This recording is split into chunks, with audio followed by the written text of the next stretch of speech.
पूरे उसमें खड़े हो रहे हो, बाहर आ रहे हो।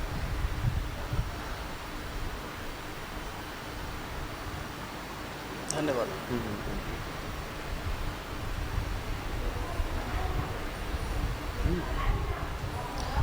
मैया अब कथा।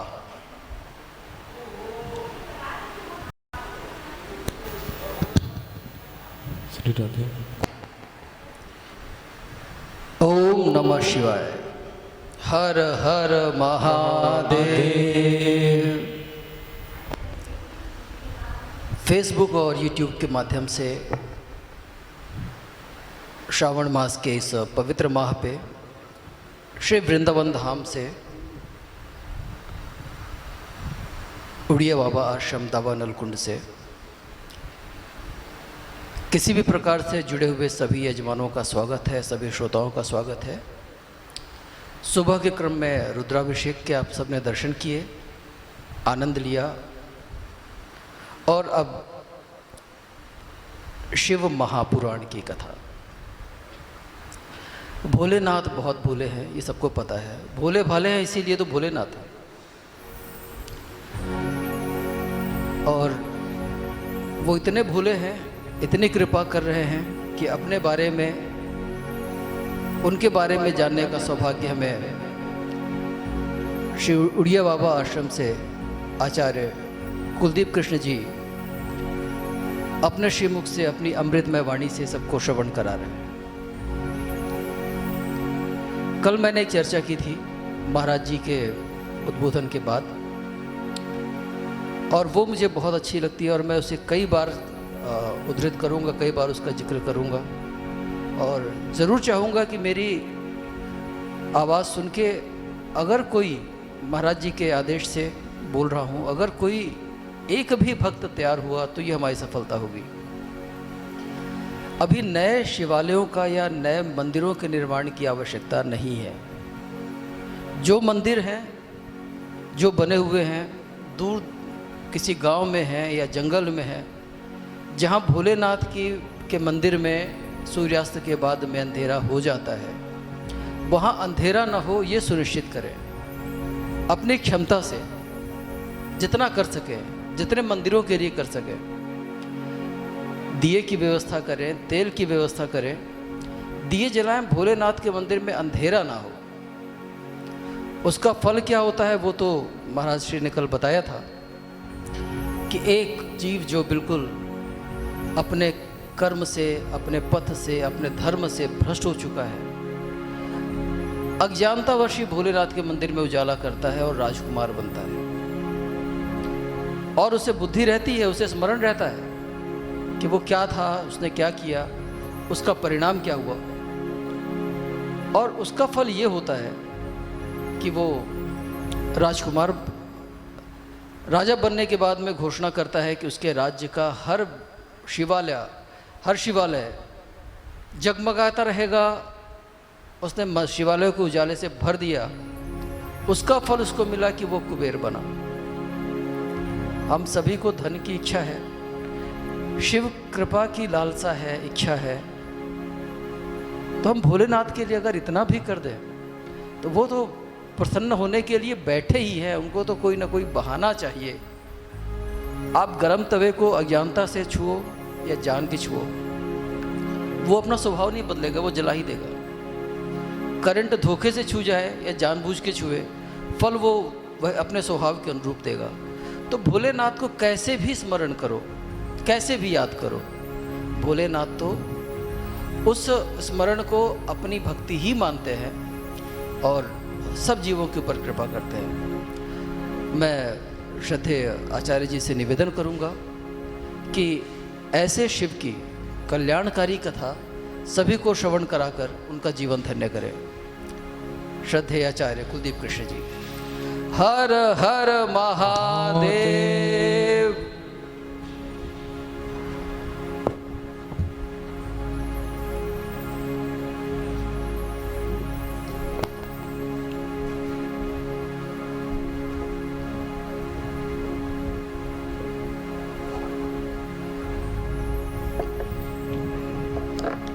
श्री राधे।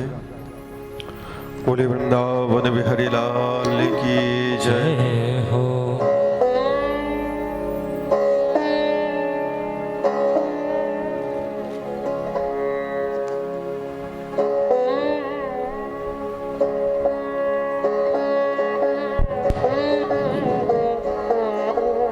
नमः शिवाय।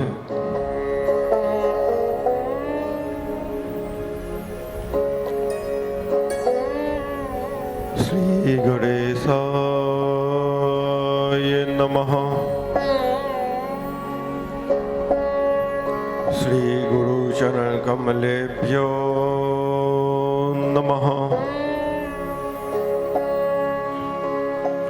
श्री सरस्वती देव्यै नमः।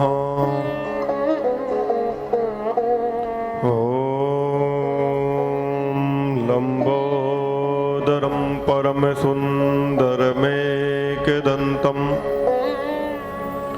रक्ताम्बरं त्रिनयनं परमं पवित्रम् दिवाकर करो ज्वलकाय कांतम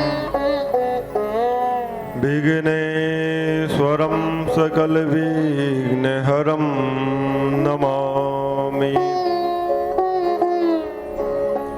वंदे देव उमापतिं सुरगुरुं वंदे जगत कारणम् वंदे पन्नगभूषणं मृगधरं वंदे पशूनां पतिं वंदे सूर्यशशाङ्कवाहिनीनयनं वंदे मुकुन्दप्रियं वंदे भक्तजनाश्रयं च वरदं वंदे शिवं शंकरं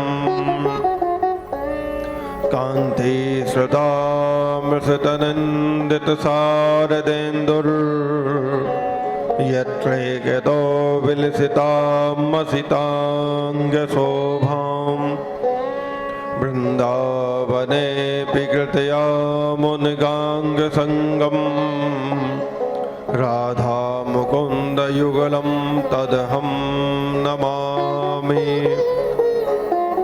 यत्र यत्र रघुनाथ कीर्तनं तत्र तत्र कृतमस्तकाञ्जलिं भास्ववारि परिपूर्णलोचनं मारुतं नमते राक्षसान्तिकम् भक्ति भक्त भगवंत गुरु चतुर्नाम बपु एक इनके पद वंदन किए नासत विघ्न अनेक। शंकरं शंकराचार्यं केशवं बादरायणं सूत्रभास्कृतौ वन्दे भगवन्तौ पुनः पुनः। नारायण समारंभां श्रीशंकराचार्य मध्यमाम् अस्मदाचार्यपर्यन्तां वन्दे गुरु परम्पराम्।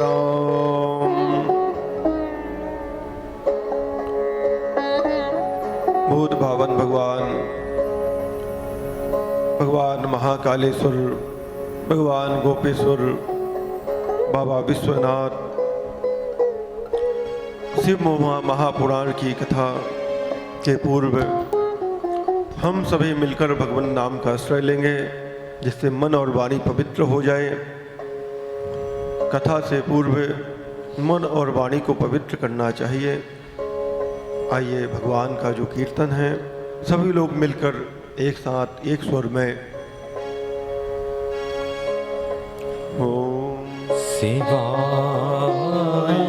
नमः। जय जय शंभो शिवाय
जय जय शंभो शिवाय शिवाय नमः जय जय शंभो शिवाय नमः जय जय शंभो शिवाय नमः जय जय शंभो मृडाय नमः जय जय शंभो मृडाय नमः जय जय शंभो शिवाय नमः जय जय शंभो शिवाय नमः जय शंभो शिवाय नमः जय जय शंभो शिवाय नमः जय जय शंभो शिवाय नमः जय जय शंभो शिवाय नमः जय जय शंभो शिवाय नमः जय जय शंभो शिवाय नमः जय जय शंभो शिवाय नमः जय जय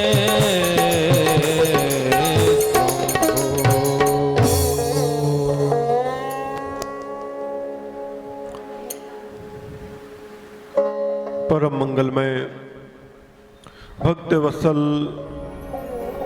कर्णावतार भगवान भूत भावन भगवान भोलेनाथ के चरणों में प्रणाम करते हुए यहाँ बैठे हुए संत वृंद भक्त वृंद भक्तिमती माताएं सभी के हृदय में विराजमान पूर्ण परमात्मा के श्री चरणों में मेरा कोटिसा नमन।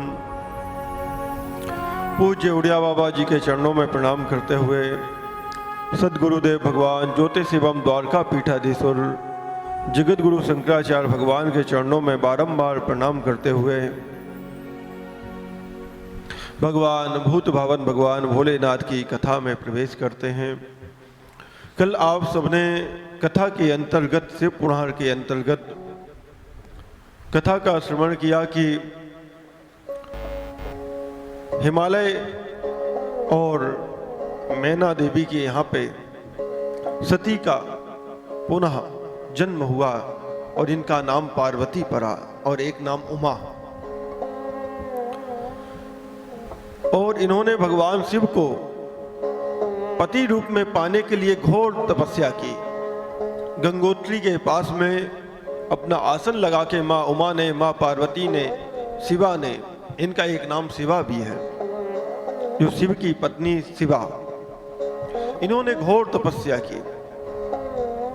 इनकी तपस्या से स्वयं भगवान भोलेनाथ, क्योंकि वो तो भक्त वत्सल हैं, उनसे भी नहीं रहा गया।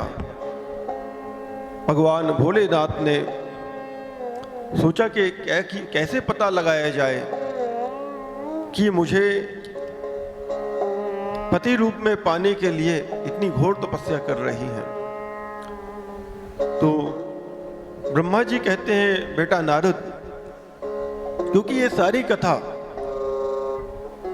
नैमिषा अरण्य जो तीर्थ है वहां पे सौनक आदि 88,000 ऋषियों ने सूत जी महाराज से श्रवण कर रहे हैं। और सूत जी महाराज प्रसंग बता रहे हैं कि ये कथा जो आप सबने पूछी भगवान भोलेनाथ के विषय में, शिव पुराण की कथा, ये ब्रह्मा जी ने अपने प्रिय पुत्र नारद जी को सुनाई। तो ब्रह्मा जी नारद जी से कह रहे हैं, बेटा भगवान जो भोलेनाथ है ये माया रहित है, निर्गुण है, निराकार है। इनका चिंतन हर समय परमात्मा भगवान जो माँ भगवती है, उमा है, ये हर समय भगवान भोलेनाथ को पति रूप में पाने के लिए ही समाधिस्थ हैं, चिंतन में हैं।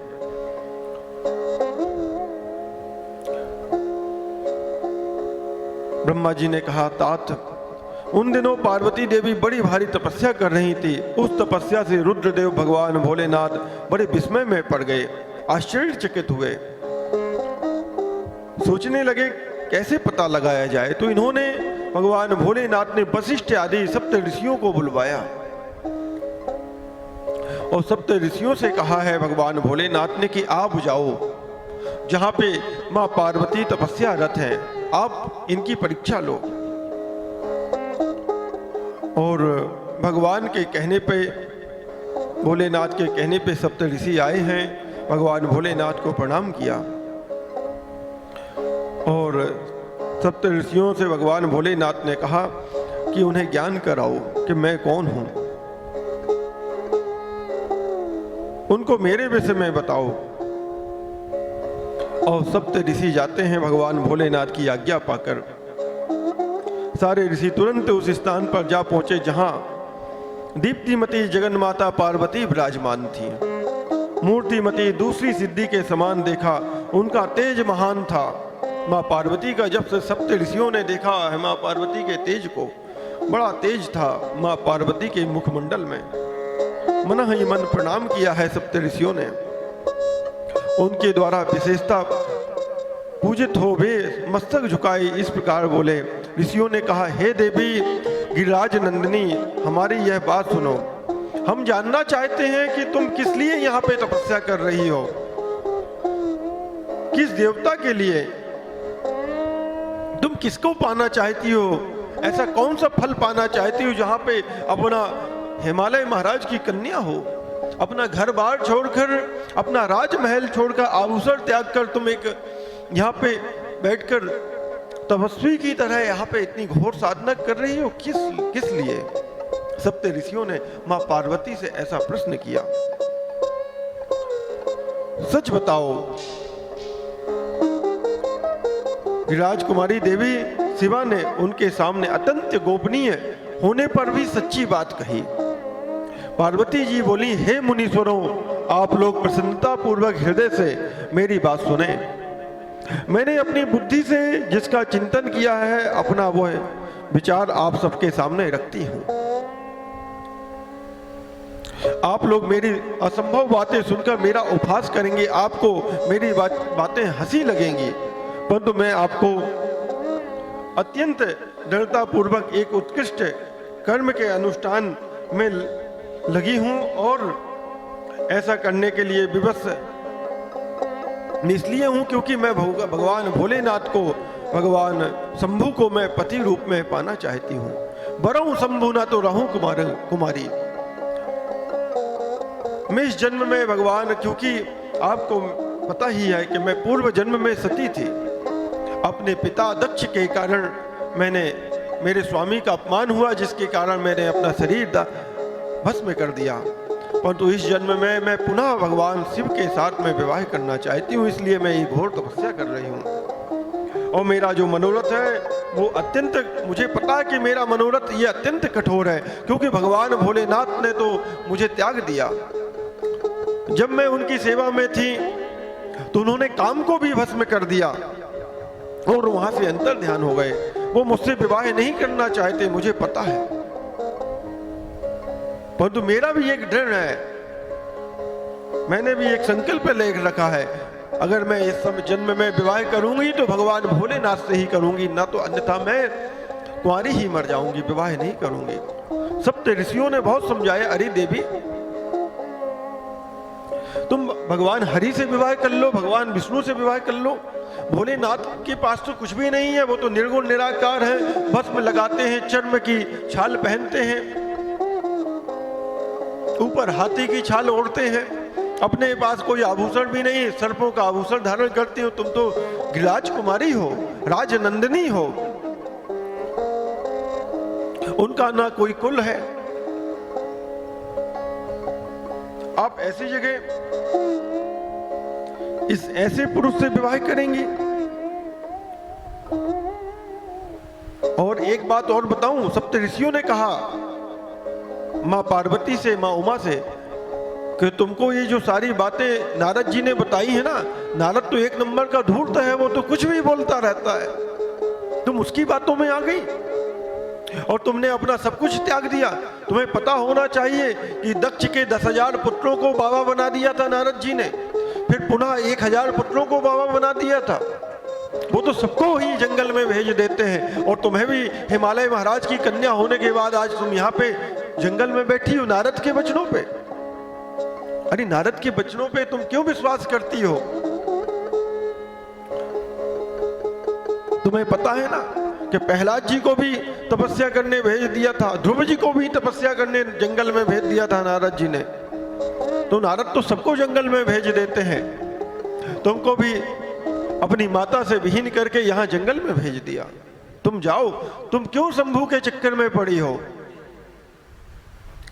वो तो बलकलधारी हैं, तुम्हें कहाँ रखेंगे? बहुत समझाया है सप्त ऋषियों ने क्योंकि यहाँ तो भगवान भोलेनाथ के कहने पे वशिष्ठ आदि सप्त ऋषि माँ उमा की माँ पार्वती की परीक्षा लेने के लिए आए थे कि इनका प्रेम भगवान भोलेनाथ से कितना दृढ़ है, कितना विश्वास है इनको कि भोलेनाथ की मुझे प्राप्ति होगी। तुम जिनके लिए भरी तपस्या कर रही हो, वे रुद्र सदा उदासीन रहते हैं, तपस्या में रहते हैं, उनके पास तुम्हारे लिए समय कहाँ है? वो तो हर समय ध्यान मग्न रहते हैं, इसमें संशय नहीं है। वे अमंगलिक हैं, ऐसी वस्तुओं को धारण करते हैं, मुर्दों की भस्म लगाते हैं, जिन्हें कोई छूना भी पसंद नहीं करता। तुम ऐसे पुरुष से, ऐसे शिव से विवाह करना चाहती हो, ऐसे रुद्र से विवाह करना चाहती हो? अपने दिमाग से, अपने मन से ऐसा निकाल दो देवी। बहुत समझाया है। भूतों तथा प्रेतों के साथ में वो तो विचरण करते हैं, नंग धरंग रहते हैं। माँ उमा ये सब सुन रही थी, शांत मन से कुछ नहीं बोली। सप्त ऋषि बखान कर रहे थे कि भगवान भोलेनाथ कैसे हैं। अरे धूर्त नारद ने अपनी माया से तुम्हारे सारे विज्ञान को नष्ट कर दिया है, युक्ति से तुम्हें मोह लिया है, तुमसे तप करवाया है। देवेश्वरी गिरिराज नंदिनी, तुम ही विचार करो कि ऐसे वर को पाकर तुम्हें क्या सुख मिलेगा। पहले रुद्र ने बुद्धि से खूब सोच विचार कर साध्वी सती से विवाह किया, परंतु वे ऐसे मूढ़ हैं कि कुछ दिनों में ही उनके साथ निर्वाह न कर सकी। भगवान भोलेनाथ के साथ में सती का विवाह ज्यादा दिन नहीं चला, ये तो आपको ही पता है। उस बेचारी को वैसे ही दोष देकर उन्होंने त्याग कर दिया था और स्वयं स्वतंत्र हो अपने निष्कल और शोक रहित स्वरूप का ध्यान करते हुए उसी में सुखपूर्वक रम गए। अरे अद्वितीय हैं, उनके साथ किसी स्त्री का निर्वाह नहीं हो सकता। आज भी कुछ नहीं बिगड़ा है देवी, तुम हमारी आज्ञा मानकर घर लौट जाओ। इस दुर्बुद्धि को त्याग दो जो तुम अपने मन में विचार कर रही हो कि भोलेनाथ को पाना है, तुम ये दिमाग से निकाल दो। इससे तुम्हारा भला होगा देवी। तुम घर जाओ, अपने पिता अपनी माता के पास में जाओ। तुम्हारी माता, तुम्हारे पिता तुम्हारी राह देख रहे हैं, वो बड़ी व्याकुल है। तुम्हारी माता मैना देवी बड़ी चिंता में है कि मेरी राजकुमारी सुकुमारी, मेरी कन्या इस कीटक जंगल में तपस्यारत है, बिना खाए पिए अन्न का दाना भी नहीं लेती है। माँ पार्वती ऐसी घोर तपस्या कर रही है। ब्रह्मा जी कहते हैं नारद, उनकी ऐसी बात सुनकर जगदम्बिका हंस पड़ी, माँ पार्वती हंस पड़ी जब सप्त ऋषियों ने ऐसा सब कहा भोलेनाथ के विषय में। फिर पार्वती जी ने कहा, हे मुनि सुनो, आपने अपनी समझ ठीक ही कहा है, समझ से ठीक ही कहा। जैसा आपको ठीक लगता है वैसा आपने ठीक कहा, परंतु मेरा भी हट है, वो छूटने वाला नहीं। मैंने भी हट लेके रखा है कि मैं तो बरहूं शंभु ना तो रहूं कुमारी। स्वाभाविक कठोरता विद्यमान है, क्योंकि मेरे पिता कौन है? पर्वत है, वो भी कठोर है, हिमालय, और मैं उनकी जब पुत्री पार्वती हूं तो मैं भी कठोर हूं। मेरा भी दृढ़ निश्चय है कि मैं तो उन्हीं से ही विवाह करूंगी। सप्त ऋषियों ने महाराज बहुत समझाया माँ पार्वती को। अपनी बुद्धि से ऐसा विचार कर आप लोग मुझे तपस्या से रोकने का कष्ट न करें। देवर्षि का उपदेश वाक्य मेरे लिए परम हितकारक है, इसलिए मैं कभी ये उनकी बात को नहीं भूल सकती। वेद वेत्ता भी यह मानते हैं कि गुरुजनों का वचन हितकारक होता है, और वो मेरे गुरु हैं नारद। और जो गुरु का वचन होता है वही कल्याणकारी होता है, आत्म कल्याण के लिए होता है। इसलिए हे देवर्षियों, हे सप्त ऋषियों, आपकी बात मेरे दिमाग में नहीं आने वाली, मेरी समझ में नहीं आने वाली।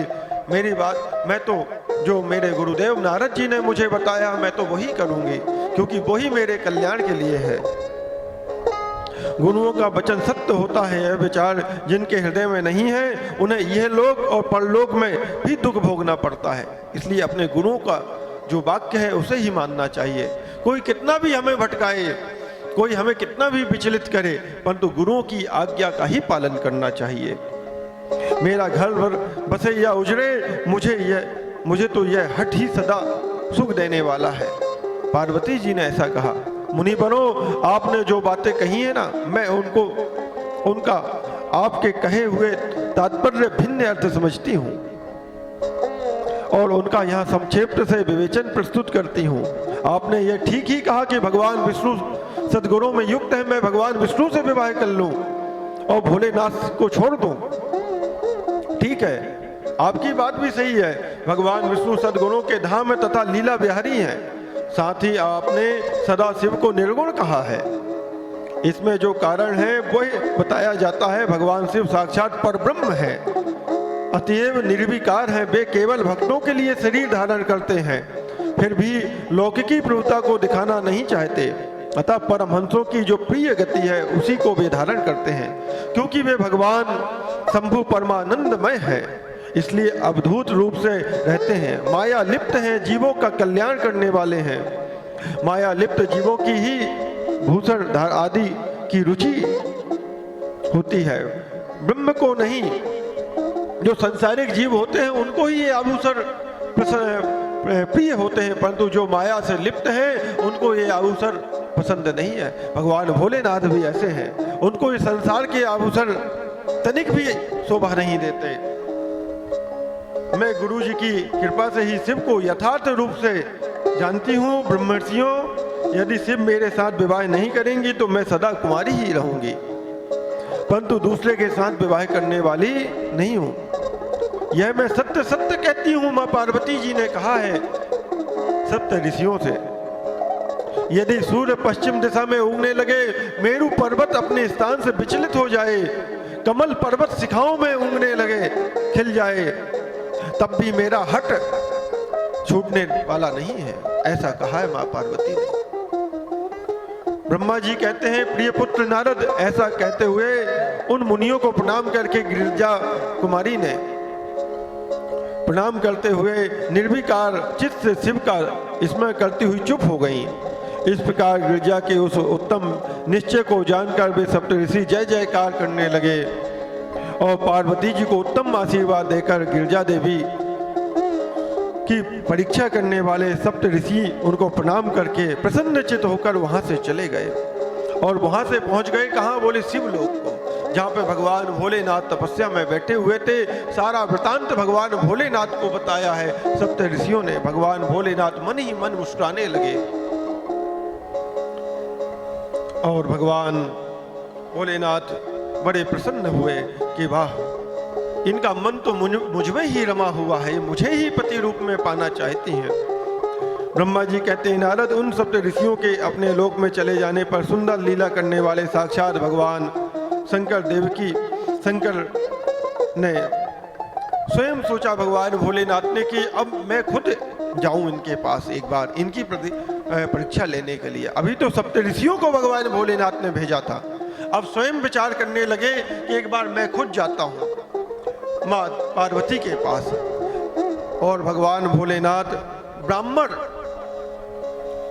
एक तपस्वी ब्राह्मण का रूप धारण करते हैं भगवान भोलेनाथ।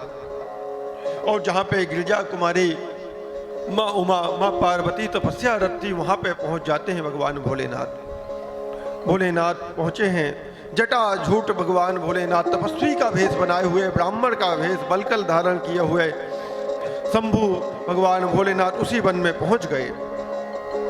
अपने तेज से प्रकाशमान अत्यंत बूढ़े ब्राह्मण का रूप धारण किए हुए भगवान भोलेनाथ वहाँ पहुँचे हैं। वहाँ से प्रस्थित हुए आश्रम में पहुँच गए, जहाँ पे माँ पार्वती अपनी सखियाँ, जो माँ पार्वती जी की सखी थी जया और विजया, उनके साथ में थी। देवी ने जैसे अपनी सखियों के साथ बैठी हुई और चंद्रमा की विशुद्ध कला सी प्रतीत होती दिख रही थी माँ पार्वती। ब्रह्मचारी का स्वरूप धारण किए हुए भक्त वत्सल भगवान शंभु पार्वती देवी को देखकर प्रीति पूर्वक उनके पास गए, क्योंकि भगवान भोलेनाथ के मन में भी विचार था कि मैं पार्वती जी को देखूं, देखने की लालसा थी भगवान भोलेनाथ के मन में। तो भगवान भोलेनाथ पहुंचे हैं माँ पार्वती जी के पास। उस समय देवी शिवा ने समस्त पूजन सामग्रियों द्वारा देखकर उनका जैसे ब्राह्मण देव को आता देखा है तो सारी सामग्री लाकर उनके सामने रख दी, पूजन किया है ब्राह्मण देव का। तब पार्वती जी ने बड़ी प्रसन्नता और प्रेम के साथ उन ब्राह्मण देव से आदर पूर्वक कुशल से पूछा कि महात्मन आप कुशल से तो हैं, ब्राह्मण देव आप ठीक है ना, आप अपनी कुशलता का समाचार बताएं। पार्वती बोली, ब्रह्मचारी का स्वरूप धारण करके आए हुए आप कौन हैं और कहां से आप पधारे हैं? वेद वेदताओं में श्रेष्ठ विप्रवर आप दिख रहे हैं, अपने तेज से इस वन को प्रकाशित कर रहे हैं। हे ब्राह्मण देव, मेरा प्रणाम है आपको। ऐसा माँ पार्वती जी ने कहा। उसी समय तब भगवान शंभु जो ब्राह्मण के वेश में आए हैं, तपस्वी ब्राह्मण, वृद्ध ब्राह्मण के वेश में, उन्होंने कहा, मैं इच्छा अनुसार चलने वाला वृद्ध ब्राह्मण हूँ, मैं अपनी इच्छा से कहीं भी घूमता रहता हूँ, पवित्र बुद्धि तपस्वी, दूसरों को सुख देने वाला और परोपकारी हूँ, मैं संशय नहीं। तुम कौन हो, किसकी पुत्री हो, तुम बताओ अपने विषय में, और ऐसी घोर तपस्या क्यों कर रही हो? भगवान भोलेनाथ जो ब्राह्मण भेष में आए थे, उन्होंने ऐसे प्रश्न किए हैं माँ पार्वती से कि तुम कौन हो जो एक पंजे के बल पर ऐसी घोर तपस्या कर रही हो? ऐसी तपस्या तो बड़े बड़े ऋषि मुनि भी नहीं कर पाते, और तुम किस देवता को प्रसन्न करना चाहती हो जितनी घोर तपस्या कर रही हो? और तुम तो सुंदरी तरुणी जान पड़ती हो, फिर किस लिए? पति के बिना इस घोर जंगल में क्यों? ना तुम्हारे यहाँ पे माता है ना पिता है, केवल इन दो सखियों के साथ में इस घोर जंगल में हो। इतनी सुंदर होने के साथ साथ तुम्हें विवाह करना चाहिए और विवाह के साथ अपने पति के साथ में रहना चाहिए, तुम अकेली इस जंगल में? ऐसा भगवान भोलेनाथ ने कहा। क्या देव, क्या वो तपस्वी तुम्हारा पालन पोषण नहीं करता जो तुम्हें ऐसा छोड़कर यहाँ पे चला गया है? ऐसा भगवान भोलेनाथ ने कहा कि अगर तुम्हारा विवाह हो चुका है तो तुम्हारा पति कहाँ है, तुम्हारे पिता कौन है और तुम्हारा नाम क्या है? तुम महा सौभाग्य रूपा जान पड़ती हो, तुम्हारा तपस्या में अनुराग व्यर्थ है। क्या तुम वेद माता गायत्री हो या लक्ष्मी हो, इतनी रूपवती सरस्वती हो? कौन हो तुम? इन तीनों में कौन हो यह मैं अनुमान से निश्चय नहीं कर पा रहा हूं। भगवान शंकर भगवान ने ऐसा कहा है माँ पार्वती जी से। पार्वती जी बोली, हे विप्रवर, हे ब्राह्मण, हे तपस्वी, ना तो मैं वेद माता गायत्री हूँ, ना भगवान विष्णु की पत्नी लक्ष्मी हूँ, ना वेद माता, ना मैं सरस्वती हूँ। मेरा नाम पार्वती है, मैं हिमाचल और मैना देवी की पुत्री हूँ। पूर्व में मैं दक्ष प्रजापति की पुत्री थी, उस समय मेरा नाम सती था। उस समय मेरा नाम सती था। एक दिन पिता ने मेरे पति की निंदा कर दी और उसी से मैं कुपित होकर मैंने योग के द्वारा अपने शरीर को भस्म कर दिया, त्याग दिया। इस जन्म में भी मैं भगवान शिव से मैं मिलना चाहती हूँ, मैं उनसे विवाह करना चाहती हूँ, परंतु भाग्यवश उन्होंने कामदेव को भी भस्म कर दिया। शंकर जी के चले जाने पर मैं बिरहातुर हो गई, उद्विग्न हो उठी और तपस्या के लिए दृढ़ निश्चय करके पिता के घर से यहाँ पे गंगा जी के किनारे में आ गई और कठोर तपस्या करके भी मैं अपने प्राण वल्लभ को ना पा सकी, इसलिए अग्नि में प्रवेश करने जा रही हूँ। माँ पार्वती ने कहा, हे ब्राह्मण देव, मैंने घोर तपस्या की, फिर भी भगवान भोलेनाथ मुझसे प्रसन्न नहीं हो रहे हैं, इसलिए अब मेरा मन कर रहा है क्यों ना मैं अब इस अग्नि में मैं अपने शरीर को भस्म कर दूं। और ब्रह्मा जी कहते हैं, हे नारद, ऐसा कहकर पार्वती जी उन ब्राह्मण देवता के सामने ही अग्नि में समा गई। वहां पे अग्नि जल रही थी, उस अग्नि में जैसे प्रविष्ट करती हैं कि अग्नि शीतल हो जाती है।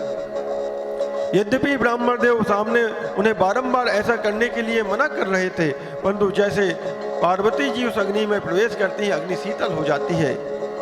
पार्वती जी की तपस्या के प्रभाव से वो आग शीतल हो गई।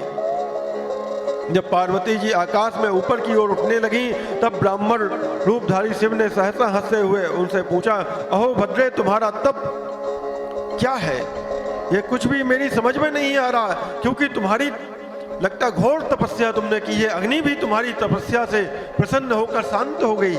तुमने इतनी घोर तपस्या की, तुम्हारी तपस्या सफलता का सूचक दे रही है, परंतु अब तक तुम्हें अपना मनोरथ प्राप्त नहीं हुआ, तुम्हें शिव की प्राप्ति नहीं हुई। ये कैसे हो गया? इससे उसकी विफलता प्रकट हो रही है, दिख रही है। तुमने तपस्या तो भले घोर की है, उसकी सफलता यहाँ अग्नि में दिखाई दे रही है, परंतु सफलता तो तब मानूंगा जब भगवान शिव तुम्हें अपनी अर्धांगिनी बना लेंगे। क्योंकि जो तुम्हारी तपस्या है वो शिव की प्राप्ति के लिए है, परंतु ये तो दिखाई नहीं दे रही। ऐसा क्यों? ब्रह्मा जी कहते हैं, नारद, ब्राह्मण की इस प्रकार पूछने पर उत्तम व्रत का पालन करने वाली अंबिका ने अपनी सखियों को उत्तर देने के लिए कहा। जो उनकी सखियां थी उनसे कहा, विजया नामक जो प्राण प्यारी सखी थी माँ पार्वती जी की, उससे कहा कि अब तुम इन्हें समझाओ जो ब्राह्मण देव हैं। और माँ पार्वती जी स्वयं चुप हो गई। अब भगवान भोलेनाथ के सामने, जो ब्राह्मण भेषधारी भगवान भोलेनाथ, उनके सामने माँ पार्वती की जो सखी विजया है उसने कहा, सखी बोले, हे साधो, तुमसे पार्वती के उत्तम चरित्र का और इनकी तपस्या के समस्त कारणों का वर्णन मैं करती हूँ। मैं बताती हूँ कि मेरी सखी कौन है, कैसी है, इसने कैसी तपस्या की है। क्योंकि पार्वती जी ने ये नहीं समझा कि मैं अपने विषय में स्वयं इनसे बखान करूं, मैं अपनी विषय में अपनी बड़ाई मैं स्वयं नहीं करूंगी। तो अपनी सखी से कहा कि तुम बताओ। और यहाँ पे विजया ने कहा, आप सुनना चाहते हो तो सुनिए। मेरी सखी गिरिराज कुमारी हिमाचल की पुत्री है। ये पार्वती और काली नाम से विख्यात है तथा माता इनकी मेनका की कन्या है। अब तक किसी ने इनके साथ विवाह नहीं किया। भगवान शिव के सिवा दूसरे किसी को ये चाहती नहीं है। इन्होंने 3000 वर्ष तक घोर तपस्या की है भगवान शिव की प्राप्ति के लिए। मेरी सखी ने ऐसा तप प्रारंभ किया, हे विप्रवर, इसमें जो कारण है उसे बताती हूँ, सुनिए। ये पर्वत राजकुमारी ब्रह्मा, विष्णु तथा इंद्र आदि देवताओं को भी छोड़कर केवल पिनाकधारी भगवान शिव को पाना चाहती है। इन्होंने सारे देवताओं का त्याग कर दिया। किसी देवता को पाने की इनके मन में तनिक भी, सपने में भी इच्छा जागृत नहीं हुई। अगर ये किसी को पाना चाहती है तो पिनाकधारी भगवान भोलेनाथ को पाना चाहती है, भगवान चंद्रमौलेश्वर को पाना चाहती है, जिनके मस्तक पे भगवान चंद्रमा सुशोभित होते हैं, ऐसे भगवान शिव को पाना चाहती है। हे ब्राह्मण, आपने जो कुछ पूछा था उसके अनुसार मैंने प्रसन्नता पूर्वक आपको सब बता दिया,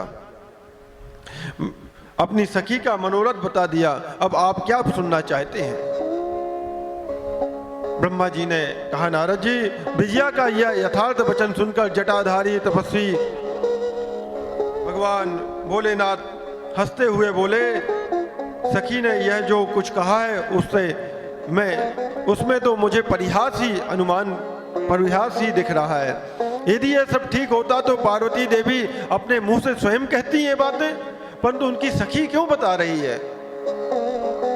जटिल ब्राह्मण की इस प्रकार के कहने पर पार्वती देवी अपने मुंह से कहने लगी। पार्वती जी बोली, जटाधारी, हे ब्राह्मण देव, मेरा सारा वृतांत तो सुनिए। मेरी सखी ने जो कुछ कहा है वो अक्षरशः ज्यों का त्यों सत्य है, उसमें कोई भी तनिक भी असत्य नहीं कहा मेरी सखी ने। मैं मन, वाणी और क्रिया द्वारा सत्य ही कहती हूँ, असत्य नहीं। मैंने साक्षात पति भाव से भगवान शंकर को ही वर्णन किया है। यद्यपि जानती हूँ वह दुर्लभ वस्तु है, भगवान मुझे इतनी सुलभता से प्राप्त होने वाले नहीं, मुझे पता है, परंतु फिर भी मैंने ऐसी दुर्लभ वस्तु को पति रूप में पाना चाहा है और मैं उनसे ही विवाह करना चाहती हूँ। तथापि मन की उत्कंठा से विवश हो मैं तपस्या कर रही हूँ। ब्राह्मण ऐसे बात कहकर पार्वती देवी उस समय चुप हो गई। तब उनकी वह बात सुनकर ब्राह्मण ने कहा, हे देवी। ब्राह्मण देव बोले, इस समय तक मेरे मन में यह जानने की प्रबल इच्छा थी कि देवी किस दुर्लभ वस्तु को चाहती हैं जिसके लिए ऐसा महान तप आप कर रही हैं, किंतु देवी तुम्हारे मुख मुखार बिंद से सब कुछ जानकर अभिष्ट वस्तु को जान लेने के बाद अब मैं यहाँ से जा रहा हूँ। यदि तुम मुझसे न कहती तो मित्रता निष्फल होती। अब जैसा तुम्हारा कार्य है वैसा ही उसका परिणाम होगा। जब तुम्हें इसी में सुख है तब मुझे कुछ नहीं कहना। भगवान भोलेनाथ ने ऐसा कहा। वहाँ ऐसी बात कहकर ब्राह्मण ने जैसे ही जाने का विचार किया, त्यों ही पार्वती जी ने उनके सामने हाथ जोड़कर प्रणाम करते हुए इस प्रकार कहा, हे ब्राह्मण देव, आप तनिक ठहरिए और मेरे हित की बात आप बताइए कि मेरे लिए क्या अच्छा रहेगा, मुझे क्या करना चाहिए। पार्वती जी के ऐसा कहने पर दंडधारी ब्राह्मण देव रुक गए और इस प्रकार बोले, हे देवी, यदि मेरी बात आप मानती हैं, मेरी बात सुनना चाहती हैं, मेरे मन की सुनना चाहती हैं और मुझे भक्ति भाव से ठहरा रही हैं, तो मैं वह तत्व बता रहा हूँ जिससे तुम्हारा हित होगा या अनहित होगा। मेरी बात ध्यान से सुनो। तुम्हें यह ज्ञान हो जाएगा कि मेरी बात से तुम्हारा हित होगा या अहित होगा। महादेव जी के प्रति मेरे मन में गौरव बुद्धि है, अतः मैं उनको सब प्रकार से जानता हूँ, ब्राह्मण देव ने कहा। परंतु वो तो भगवान भोलेनाथ स्वयं थे। उन्होंने कहा, यथार्थ बात कहता हूँ, तुम सावधान होकर सुनो। वृषभ के चिन्ह से अंकित ध्वजा धारण करने वाले महादेव जी सारे शरीर में भस्म में रमाए हुए रहते हैं। सिर पर जटा धारण करते हैं, धोती की जगह बाघ का जाम पहनते हैं, चादर की जगह हाथी की खाल ओढ़ते हैं, हाथ में भीख मांगने का कटोरा लिए रहते हैं और अपने गले पे पुष्प की माला ना पहनकर खोपड़ियों की माला पहनते हैं। झुंड में सर्पों को लपेटे हुए हैं।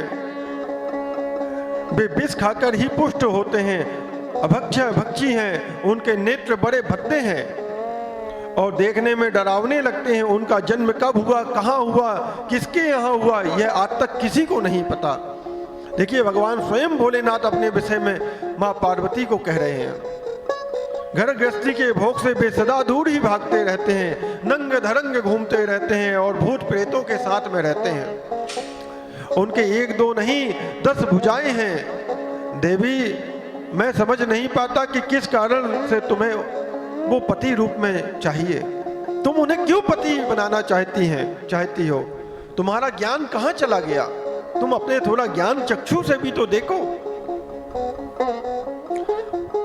इस बात को आज सोच विचार कर मुझे बताओ, दक्ष ने अपने यज्ञ में अपनी ही पुत्री सती को केवल यही सोचकर नहीं बुलाया है कि वह कपालधारी भिक्षुक की भार्या, इतनी ही नहीं, उन्होंने यज्ञ में भाग देने के लिए भी सब देवताओं को बुलाया, परंतु भगवान भोलेनाथ को अपने यज्ञ में भाग भी नहीं दिया, क्योंकि उन्होंने सोचा ऐसे अभक्षय भक्षी मुर्दों की भस्म लगाने वाले को मैं अपने यज्ञ में क्यों बुलाऊं। ऐसा भगवान भोलेनाथ ब्राह्मण भेष में आए हुए मां पार्वती से कह रहे हैं। सती उसी अपमान के कारण भस्म हो गई। अग्नि में उन्होंने अपने शरीर को त्याग दिया। भगवान शंकर जी को भी त्याग दिया। देखिए, और आप ऐसी पुरुष को प्राप्त करना चाहती हैं जिनको मां सती ने स्वयं त्याग दिया था। तुम तो स्त्रियों में रत्न हो, तुम्हारे पिता तो समस्त पर्वतों के राजा हैं, हिमाचल की पुत्री हैं आप, फिर तुम क्यों इस प्रकार उग्र तपस्या कर रही हो? वैसे पति को पाने की अभिलाषा करती हो? सोने की मुद्रा असरफी देकर बदले में तुम एक कांच का टुकड़ा लेना चाहती हो?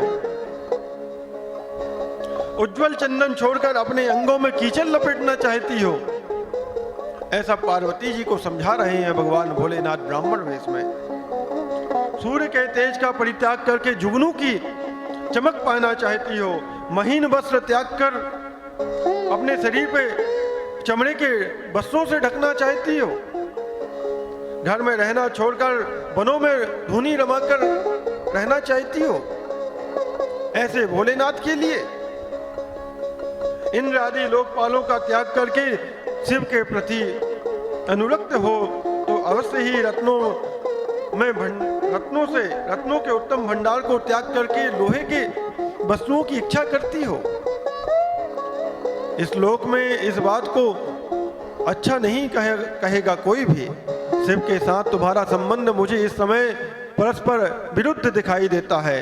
कहाँ तुम जिसके नेत्र इतने प्रफुल्ल हैं, कोमल के समान हैं, शोभा पाते हैं, और कहाँ वे रुद्र जो 3 भद्दी आंखों वाले हैं।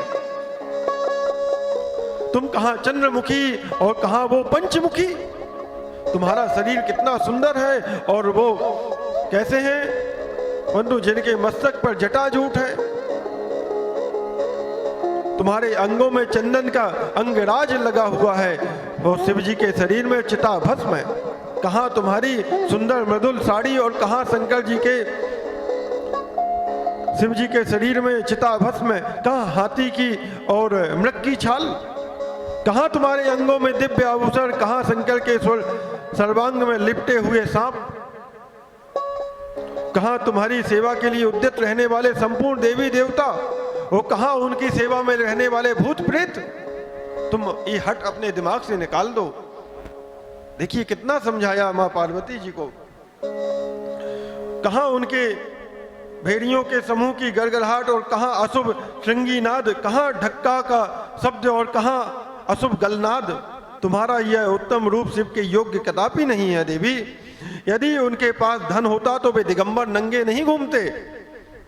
सवारी के नाम पर उनके पास एक बूढ़ा बैल है, और तुम्हारे यहाँ तो इतने राजसी ठाट बाट में रहने वाले रथ हैं जिनमें अनेकों प्रकार के अस्त्र सजे धजे लगे हुए हैं, और वो तो बूढ़े बैल पे चलते हैं। अरे कन्या के लिए ढूंढे जाने वाले बड़ों में जो नारियों को सुख देने वाले गुण बताए गए हैं, उनमें से एक भी गुण भद्दी आंख वाले रुद्र में नहीं है देवी।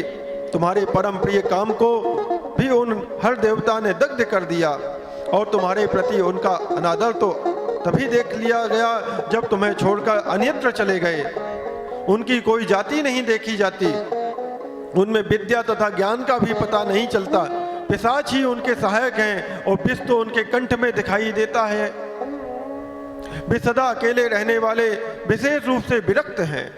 इसलिए तुम्हें हर के साथ, भगवान शिव के साथ अपने मन को नहीं जोड़ना चाहिए देवी। कहाँ तुम्हारे कंठ में सुंदर हार और कहाँ उनके गले में नरमुंडों की माला।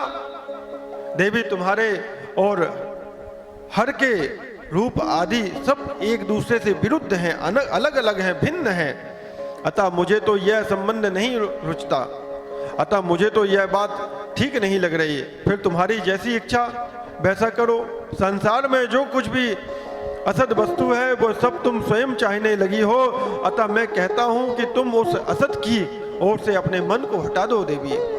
अन्यथा जो चाहो वह करो, मुझे कुछ नहीं कहना है। ब्रह्मा जी कहते हैं, नारद यह बात सुनकर पार्वती शिव की निंदा कहने वाले ब्राह्मण पर मन ही मन कुपित हो गई और उस ब्राह्मण देव से इस प्रकार बोली, क्योंकि अपने स्वामी की निंदा नहीं सुननी चाहिए। अगर कोई हमारे स्वामी की, गुरु की निंदा करता है तो उसका वध कर देना चाहिए, और अगर कोई ब्राह्मण है तो उसका त्याग कर देना चाहिए। ऐसा पार्वती जी बोली। अब तक तो मैंने यह समझा था कि ये कोई दूसरे ज्ञानी महात्मा आ गए हैं, परंतु अब सब ज्ञात हो गया, आपकी कलई खुल गई है। आपसे क्या कहूँ, विशेषता उस दशा में जब आप अवध्य ब्राह्मण हैं, ब्राह्मण देवता, आपने जो कुछ कहा है वो सब मुझे ज्ञात है, परंतु वह सब झूठा ही है। सत्य कुछ भी नहीं। जो जो आपने भगवान भोलेनाथ के लिए कहा है वो सब कुछ झूठा है, उसमें सत्य तनिक भी मालूम नहीं पड़ रहा। एवं बुद्धि के विरुद्ध बात नहीं बोलते। यह ठीक है कि आप कभी कभी महेश्वर अपनी लीला शक्ति से प्रेरित हो तथा कथित अवधूत भेद धारण कर लिया करते हैं, परंतु वास्तव में वे साक्षात परब्रह्म परमात्मा है। उन्होंने स्वेच्छा से ही शरीर धारण कर रखा है। आप ब्रह्मचारी का स्वरूप धारण कर मुझे ठगने के लिए उद्यत कर रहे हैं और अनुचित एवं असंगत युक्तियों का सहारा लेकर छल कपट से युक्त बातें बोल रहे हैं। हे ब्राह्मण देव, मैं भगवान शंकर के स्वरूप को भली भांति जानती हूँ, आप मुझे उनके विषय में ज्यादा मत बताएं। इसलिए यथा योग्य विचार करके उनके तत्व का वर्णन करती हूँ। वास्तव में शिव निर्गुण ब्रह्म है। कारण बस सगुण हो गए। जो निर्गुण है समस्त गुण जिनके स्वरूप भूत हैं उनकी जाति कैसे हो सकती है? वे भगवान सदा शिव समस्त विद्याओं के आधार हैं। फिर उन पूर्ण परमात्मा को किसी विद्या से क्या काम? पूर्व काल में कल्प के आरंभ में भगवान शंभु ने श्री विष्णु को उच्छावास रूप से संपूर्ण वेद प्रदान किए हैं। अतः उनके समान उत्तम प्रभु दूसरा कोई नहीं। जो सबके का आदि कारण है, उनकी अवस्था अथवा आयु का माप तोल कैसे हो सकता है? जो इस संसार, इस प्रकृति, जिन्हीं से ये प्रकृति उत्पन्न हुई है, खुद उनकी शक्ति दूसरी क्या कारण हो सकता है? जो लोग सदा प्रेम पूर्वक शक्ति के साथ स्वामी भगवान शंकर का भजन करते हैं, उन्हें भगवान शंभु प्रभु शक्ति, उत्साह शक्ति और मंत्र शक्ति, ये तीनों अच्छे शक्तियां प्रदान करते हैं। भगवान शिव के भजन से ही जीव मृत्यु को जीत लेता है और निर्भय हो जाता है। इसलिए तीनों लोकों में उनका मृत्युंजय नाम प्रसिद्ध है। उन्हीं के अनुग्रह से विष्णुत्व को, ब्रह्मत्व को और देवत्व को प्राप्त हुए हैं। शिव जी का पक्ष लेकर बहुत बोलने से क्या लाभ?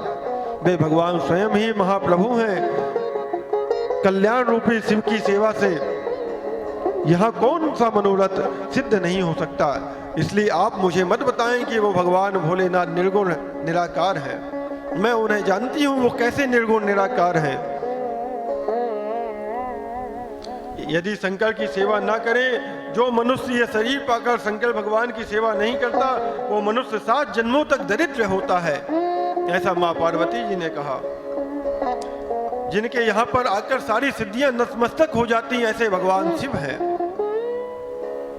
यहाँ मांगलिक कहीं जाने वाली वस्तुएं शंकर का सेवन नहीं करती, तथापि उनके स्मरण मात्र से सबका मंगल हो जाता है। जिनकी पूजा के प्रभाव से उपासक की संपूर्ण कामनाएं सिद्ध हो जाती हैं। सदा निर्विकार रहने वाले उन परमात्मा शिव में विकार कहां से आ सकता है? वो निर्विकार है। जिस पुरुष के मुख में निरंतर शिव यह मंगलमय नाम निवास करता है, उसके दर्शन मात्र से सब सदा पवित्र हो जाते हैं। जैसा कि आपने कहा कि वे चिता का भस्म लगाते हैं, परंतु यदि उनका लगाया हुआ भस्म अपवित्र होता तो जितने भी देवी देवता हैं उनको प्रणाम नहीं करते। उनके भस्म को देवता लोग सदा अपने मस्तक पर धारण करते हैं। अतः शिव के अंगों के स्पर्श से अपवित्र वस्तु भी पवित्र हो जाती है। ऐसे भगवान शिव है। जो महादेव सगुण होकर तीनों लोकों के कर्ता, भर्ता और हर्ता होते हैं तथा निर्गुण रूप में शिव कहलाते हैं, वे बुद्धि के द्वारा पूर्ण रूप से कैसे जाने जा सकते हैं? शिव को जो दुराचारी और पापी है, वे देवताओं से बहिष्कृत हो जाते हैं। ऐसे लोग निर्गुण शिव के तत्व को नहीं जानते। जो शिव पुरुष तत्व को जानने के कारण यही शिव की निंदा करता है, उसके जन्म भर का सारा संचित पुण्य भस्म हो जाता है। जो भगवान शिव की निंदा करता है, उसके जितने भी किए हुए शुभ कर्म है महाराज, वो भस्म हो जाते हैं। इसलिए भगवान शिव की निंदा ना तो करनी चाहिए, ना तो सुननी चाहिए। और आप मेरे सामने उनकी, मेरे प्रभु की, मेरे प्राणपति की आप निंदा कर रहे हैं। इतना कहकर पार्वती जी उस ब्राह्मण पर अधिक रुष्ट हो गई। अरे रे दुष्ट, तूने कहा था कि मैं शंकर को जानता हूं, परंतु निश्चय ही तूने उन सनातन शिव को नहीं जाना। भगवान रुद्र को तो तू कैसे जान सकता है? वे वैसे ही क्यों ना हो, जिनके जैसे भी बहुसंख्यक रूप क्यों ना हो। सत्पुरुषों के प्रियतम नित्य निर्विकार वे भगवान शिव ही मेरे अभिष्टतम शिव देव हैं। ब्रह्मा और विष्णु भी जब कभी उन महात्मा हर के समान नहीं हो सकते, फिर दूसरे देवताओं की तो बात ही क्या, क्योंकि वे सदैव काल के अधीन हैं। इस प्रकार अपनी शुद्ध बुद्धि से तत्वतः विचार करके मैं शिव के लिए वन में आकर बड़ी भारी तपस्या कर रही हूँ। वे भक्त वत्सल सर्वेश्वर शिव हैं। हम सबके परमेश्वर हैं। दीनों पर अनुग्रह करने वाले भगवान महादेव को ही प्राप्त करने की इच्छा मेरी है और मेरे अंदर कोई भी इच्छा नहीं है। ब्रह्मा जी कहते हैं, नारद जी, ऐसा कहकर गिरिराज नंदिनी माँ पार्वती चुप हो गई और निर्विकार चित्त से भगवान शिव का ध्यान करने लगी। देवी की बात सुनकर वह ब्रह्मचारी भगवान भोलेनाथ ब्राह्मण वेश में जो आए हुए थे, ब्रह्मचारी भगवान ज्यों ही कुछ फिर कहने के लिए उद्यत हुए, त्यों ही शिव में आसक्त चित्त होने के कारण उनकी निंदा सुनने से विमुख हुई पार्वती अपनी सखी विजया से शीघ्र बोली। पार्वती जी ने कहा, सखी, इस अधम ब्राह्मण को यत्न पूर्वक रोको और इससे कहो कि यहाँ से चला जाए। जो शिव की निंदा करता है केवल उसी को पाप नहीं लगता, जो शिव की निंदा सुनता है उसे भी पाप लगता है, इसलिए इसे यहाँ से भगा दो। भगवान शिव के उपासकों को चाहिए कि शिव की निंदा करने वाले को सर्वथा उसका वध कर देना चाहिए। अगर ब्राह्मण है तो उसका त्याग कर दे, स्वयं उस निंदा के स्थान से शीघ्र दूर चले जाना चाहिए। इस दुष्ट ब्राह्मण फिर शिव की निंदा करेगा। ब्राह्मण होने के कारण यह बाध्य तो नहीं है, अतः त्यागने योग्य तो है। किसी तरह भी इसका मुंह नहीं देखना। इस स्थान को छोड़कर हम लोग आज ही दूसरे स्थान पर शीघ्र चले चलते हैं, जिससे फिर इस अज्ञानी के साथ हमें बात करने का अवसर न मिले। ब्रह्मा जी कहते हैं, नारद, ऐसा कहकर उमा ने ज्यों ही अन्यत्र जाने के लिए पैर उठाए, त्यों ही भगवान शिव ने अपने साक्षात रूप में वहीं पर प्रकट हो गए और माँ पार्वती का हाथ पकड़ लिया। महाराज, वैसा ही सुंदर रूप धारण करके शिव ने उन्हें दर्शन दिया जैसा पार्वती जी चाहती थी। पार्वती जी को लज्जा आई, उन्होंने अपना मुंह नीचे कर लिया। भगवान शंकर ने उनसे बोले, हे प्रिय, मुझे छोड़कर कहाँ जाओगी तुम? अब मैं फिर कभी तुम्हारा त्याग नहीं करूंगा। भगवान भोलेनाथ ने ऐसा कहा मां पार्वती से। मैं प्रसन्न हूं, वर मांगो, तुम्हें क्या वर चाहिए? देवी, आज से मैं तपस्या के मोल खरीदा हुआ तुम्हारा दास हूं। अब मैं तुम्हारा दास बन गया क्योंकि तुमने इतनी मेरी घोर तपस्या की है। तुम्हारे सौंदर्य ने भी मुझे मोह लिया है। अब तुम्हारे बिना मुझे एक क्षण भी, एक युग के समान जान पड़ता है। अब मैं एक क्षण भी तुमसे दूर नहीं रह सकता। लज्जा छोड़ो, तुम तो मेरी सनातन पत्नी हो। गिरिराज नंदिनी महेश्वरी, मैंने जो कुछ कहा है उस पर श्रेष्ठ बुद्धि से विचार करो। सुस्थिर चित्त वाली पार्वती, मैंने नाना प्रकार से तुम्हारी बारंबार परीक्षा ली। भगवान शिव कह रहे हैं कि मैंने तुम्हारी परीक्षा लेने के लिए सब लीला की है। ये जो सब माया का मैंने प्रपंच रचाया, इस तुम्हारी परीक्षा के लिए। लोक लीला अनुसरण करने वाले मुझ स्वजन के अपराध को क्षमा कर दो। शिव जी क्षमा मांग रहे हैं मां पार्वती से। शिवे, तीनों लोक में तुम्हारी जैसी अनुरागिणी मुझे दूसरी कोई नहीं दिखाई देती। मैं सर्वथा तुम्हारे अधीन हूँ, तुम्हारी इच्छा पूर्ण हो। प्रियत, मेरे पास आओ, तुम मेरी पत्नी हो और मैं तुम्हारा वर हूँ। तुम्हारे साथ मैं शीघ्र ही अपने निवास स्थान उत्तम पर्वत कैलाश को चलूंगा। ब्रह्मा जी कहते हैं, देवादिदेव महादेव जी के ऐसा कहने पर पार्वती जी आनंद मग्न हो उठी। उनका तपस्या जनित पहले का सारा कष्ट मिट गया। जो उन्होंने तपस्या में अपने शरीर को कष्ट दिया था, वो सारा कष्ट आज उनका समाप्त हो गया जब भगवान भोलेनाथ ने ऐसा कहा मां पार्वती से। सती साथ भी पार्वती सारी थकावट दूर हो गई, क्योंकि परिश्रम का फल जब प्राप्त हो जाता है तो हमारा जो परिश्रम है उसका जो कष्ट है वो अपने आप ही दूर हो जाता है और सारा श्रम नष्ट हो गया मां पार्वती का। ब्रह्मा जी कहते हैं, नारद जी, परमात्मा हर की यह बात सुनकर और उनके आनंददायी रूप का दर्शन पाकर पार्वती जी को बड़ा हर्ष हुआ। उनका मुख प्रसन्नता से खिल गया। पार्वती जी बोली, हे देवेश्वर, आप मेरे स्वामी हैं। हे प्रभु, पूर्व काल में आपने जिसके लिए हर्षपूर्वक दक्ष के यज्ञ का विनाश किया था उसे क्यों भुला दिया? वे ही आप हैं और वही मैं हूँ। देवेश्वर, इस समय मैं तारकासुर से दुख पाने वाले देवताओं के कार्य की सिद्धि के लिए रानी मैना के गर्भ से उत्पन्न हूँ। देवेश, यदि आप प्रसन्न हैं और मुझ पर कृपा करते हैं तो मेरे पति और पति बन जाइए। ईशान हे प्रभु, मेरी यह बात मान लीजिए। ऐसा माँ पार्वती जी कह रही हैं। आपकी आज्ञा लेकर मैं पिता के घर जाती हूँ और अपने पिता को बोलती हूँ कि आप मेरे यहाँ पे आ रहे हैं मुझे मांगने के लिए। परम उत्तम विशुद्ध यश को सर्वत्र विख्यात कीजिए। हे नाथ प्रभु, आप तो लीला करने में कुशल हैं, अतः मेरे पिता हिमवान के पास चलिए। मैं अपने पिता को सारा वृतांत बताती हूँ और आप मेरे पिता के यहाँ पे जाके याचक की तरह मेरा हाथ मांगिए, याचना कीजिए। लोक में मेरे पिता के यश को फैलाते हुए आपको ऐसा ही करना चाहिए। इस तरह आप मेरे संपूर्ण गृहस्थ आश्रम को सफल बनाइए।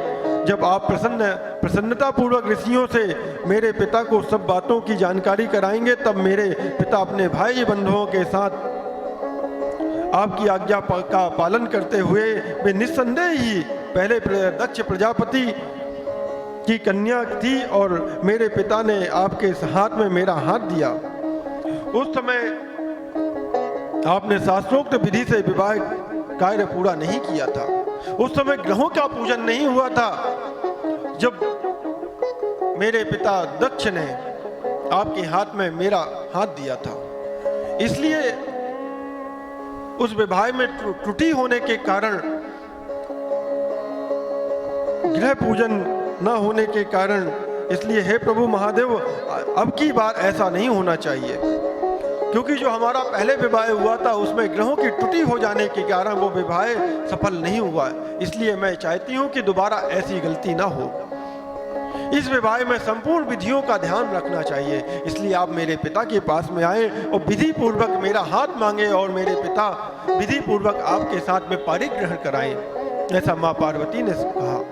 मेरे पिता हिमवान को यही अच्छी तरह ज्ञात हो जाना चाहिए कि मेरी पुत्री ने ही शुभ कारक तपस्या की है। पार्वती जी की ऐसी बात सुनकर भगवान सदाशिव बड़े प्रसन्न हुए और हंसते हुए प्रेम पूर्वक कहने लगे। भगवान शिव ने कहा, हे देवी महेश्वरी, मेरी यह बात उत्तम बात सुनो। यह उचित मंगल कारक और निर्दोष है। इसे सुनकर वैसा ही करो। बड़ा नन्हे ब्रह्मा आदि जितने भी प्राणी हैं वे सब अनित्य हैं। भामिनी, यह सब जो कुछ दिखाई देता है इसे नश्वर समझो। मैं निर्गुण परमात्मा ही गुणों से युक्त हो एक से अनेक हो गया हूँ। जो आपने प्रकाश से प्रकाशित होता है वही परमात्मा मैं दूसरे के प्रकाश से प्रकाशित होने वाला हो गया। देवी, मैं स्वतंत्र हूँ परंतु तुमने मुझे परतंत्र बना दिया। समस्त कर्मों को करने वाली प्रकृति एवं माया तुम ही हो। यह संपूर्ण जगत महामय ही रचा गया है। मुझ परमात्मा सर्वात्मा परमात्मा ने अपनी उत्तम बुद्धि के द्वारा इसे धारण मात्र कर रखा है। सर्वत्र परमात्मा भाव रखने वाले सर्वात्मा पुण्यवानों ने इसे अपने भीतर सींचा है तथा यह तीनों गुणों से अभिष्ट है। हे देवी, मुख्य ग्रह यह है कि कौन से ऋतु समूह हैं अथवा कौन दूसरे उपग्रह हैं। इस समय तुमने शिव के लिए क्या कहा, किस कर्तव्य का विधान किया है। गुण और कार्य के भेद से हम दोनों ने इस जगत में भक्त वत्सलता के कारण भक्तों को सुख देने हेतु अवतार ग्रहण किया है। तुम ही रजा सत्य तमो तीनों गुरुमयी हो। सूक्ष्म प्रकृति हो, सदा व्यापार कुशल, सगुणा और निर्गुण भी हो। सुमध्य में संपूर्ण भूतों का आत्मा निर्विकार एवं निरीह हूँ। भक्ति की इच्छा से मैंने शरीर धारण किया है। हे शैलजे, मैं तुम्हारे पिता हिमवान के पास नहीं जा सकता। तुम्हारे पिता हिमालय के पास नहीं जाऊंगा। भिक्षुक होकर किसी तरह तुम्हारी उनसे याचना भी नहीं कर सकता। गिरिराज नंदिनी महान गुणों से अत्यंत गौरवशाली महात्मा पुरुष भी है। अपने मुंह से देही दो यह बात निकालने पर तत्काल लघुता को प्राप्त हो जाता है। हे कल्याणी, ऐसा जानकर हमारे लिए क्या कहती हो? क्योंकि मैं तुम्हारे पिता के यहाँ पे नहीं जाऊंगा। मैं उनसे याचना नहीं कर सकता, क्योंकि अगर मैं उनसे याचना करूंगा तो मैं लघुता को प्राप्त हो जाता हूँ। ऐसा मुझे ऐसा लगता है, अब तुम ही बताओ मैं क्या करूं। महादेव जी के ऐसा कहने पर सती साध्वी मां पार्वती जी ने कहा, आप आत्मा हैं और मैं प्रकृति हूं, इस विषय में विचार करने की कोई बात नहीं है। हम दोनों स्वतंत्र और निर्गुण होते हुए भी भक्तों के अधीन हैं। अहम भक्त पराधीनो है स्वतंत्र एवद्वज। ये भगवान तो भक्तों के अधीन है और सगुण हो जाते हैं। संभव है प्रभु, आपको प्रयत्न पूर्वक मेरी प्रार्थना के अनुसार कार्य करना चाहिए। आप जाइए मेरे पिता के यहाँ पे, हिमाचल महाराज के यहाँ पे। मैं सदा आपकी भक्त हूँ, अतः मुझ पर कृपा कीजिए। अतः आप जाइए। सदा जन्म जन्म में ही आपकी पत्नी होती रही हूँ। आप पर ब्रह्म परमात्मा है, निर्गुण है, निराकार है, प्रकृति से परे हैं, निर्विकार निरी है, स्वतंत्र परमेश्वर है। तथापि भक्तों के उद्धार में संलग्न रहते हैं। आप भक्त वत्सल हैं, सगुण भी होते हैं, हो जाते हैं, स्वात्मा राम होकर भी लीला बिहारी बन जाते हैं, क्योंकि आप नाना प्रकार की लीला करने में कुशल हैं। हे महादेव, आप जाइए मेरे पिता के यहाँ पे। मैं सब प्रकार से आपको जानती हूँ, सर्वज्ञ हैं आप। अब बहुत कहने पर क्या लाभ, मुझ पर दया कीजिए नाथ। महान अद्भुत लीला करके लोक में अपने सुयश का विस्तार कीजिए, जिसे गाकर लोग अनायास ही भव सागर से पार हो जाते हैं। इसलिए आप जाइए। ब्रह्मा जी कहते हैं, नारद जी, ऐसा कहकर गिरिराज नंदिनी ने महेश्वर को बारंबार प्रणाम किया और मस्तक झुकाकर हाथ जोड़कर वे चुपचाप हो गई। उनके ऐसा कहने पर महात्मा महेश्वर ने लोक लीला का अनुसरण करने के लिए वैसा करना स्वीकार कर लिया जैसा मां पार्वती की इच्छा थी। उनकी प्रसन्नता के लिए भगवान भोलेनाथ ने कहा, ठीक है देवी, आप अपने पिता के यहाँ पे जाएं, मैं आपके यहाँ पे आता हूँ आपका हाथ मांगने के लिए। भगवान शंभु अंतर ध्यान होकर भगवान कैलाश चले गए। उस समय भगवान का चित्त सती के विरह से उनका चित्त उन्हीं की ओर खिंच गया था। कैलाश पर जाकर परमानंद में निमग्न हुए महेश्वर भगवान नंदी पर बैठकर गणों को सारा वृतांत बताया है और नंदी पर बैठकर भैरव आदि गणों को साथ में लेकर उत्सव मनाने लगे। बड़े भारी उत्सव लगे भगवान के गणों के साथ में। भोलेनाथ बड़े प्रसन्न हुए। यहाँ पे कैलाश में आनंद मन रहा था और जैसे माँ पार्वती का आने का समाचार प्राप्त हुआ है,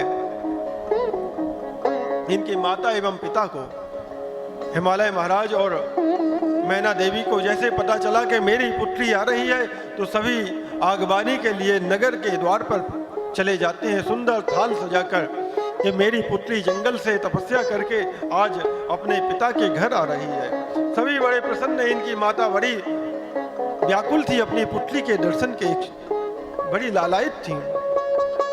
सभी ने माँ पार्वती, माँ उमा महा का स्वागत किया है और इसी बीच में पार्वती अपने नगर में प्रवेश करती हैं। सबने स्वागत किया।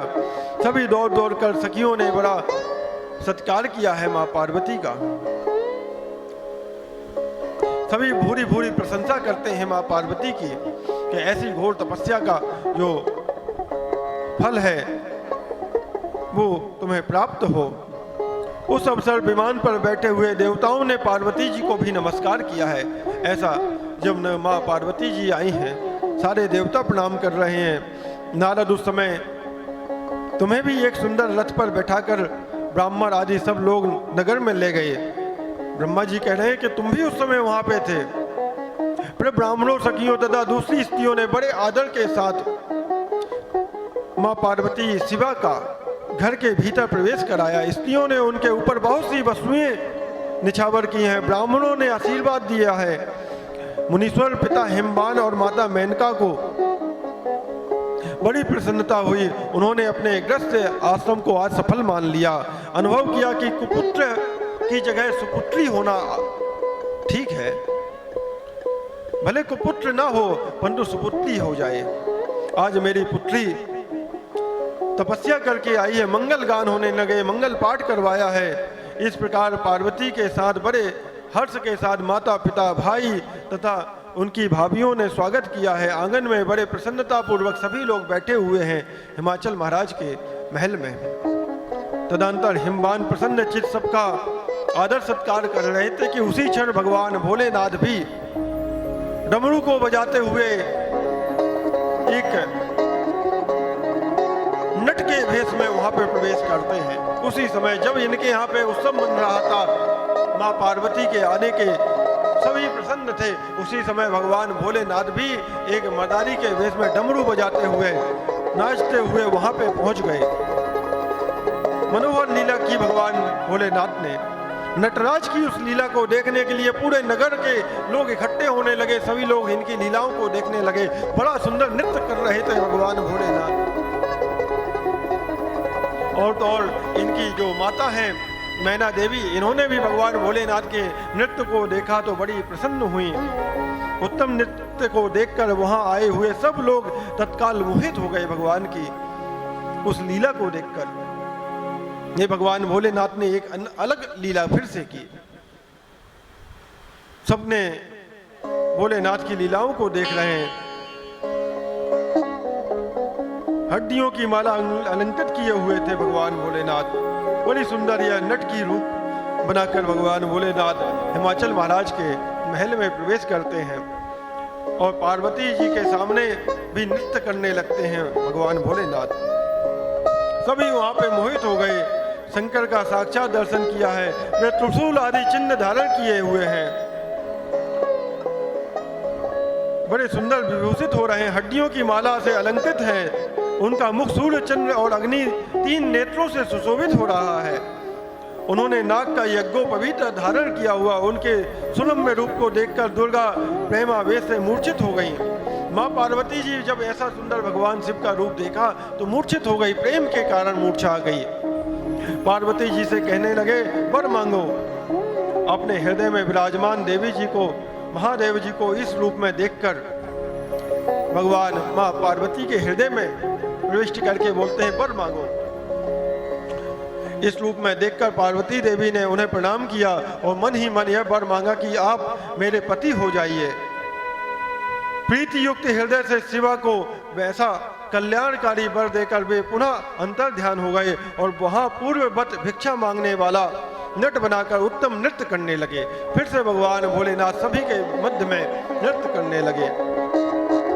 उस समय मैना सोने की थाली में रखे हुए बहुत से सुंदर रत्न लेकर भगवान जो नट के रूप में भगवान भोलेनाथ आए उनके सामने प्रस्तुत कर दिए। उनका वह ऐश्वर्य देखकर भगवान शंकर मन ही मन बड़े प्रसन्न हुए, परंतु उन्होंने कहा, मुझे इन रत्नों की आवश्यकता नहीं है। अगर तुम्हें कुछ देना ही है तो मैं तुमसे एक ही वस्तु मांगता हूँ। पार्वती की माता मैना देवी से भगवान नट के रूप में भगवान भोलेनाथ जो आए उन्होंने कहा कि मुझे संसार की वस्तुओं की जरूरत नहीं है। अगर भिक्षा में तुम मुझे कुछ देना ही चाहती हो तो जो तुम्हारी पुत्री शिवा है ना, मैं उसे ही मांगना चाहता हूं।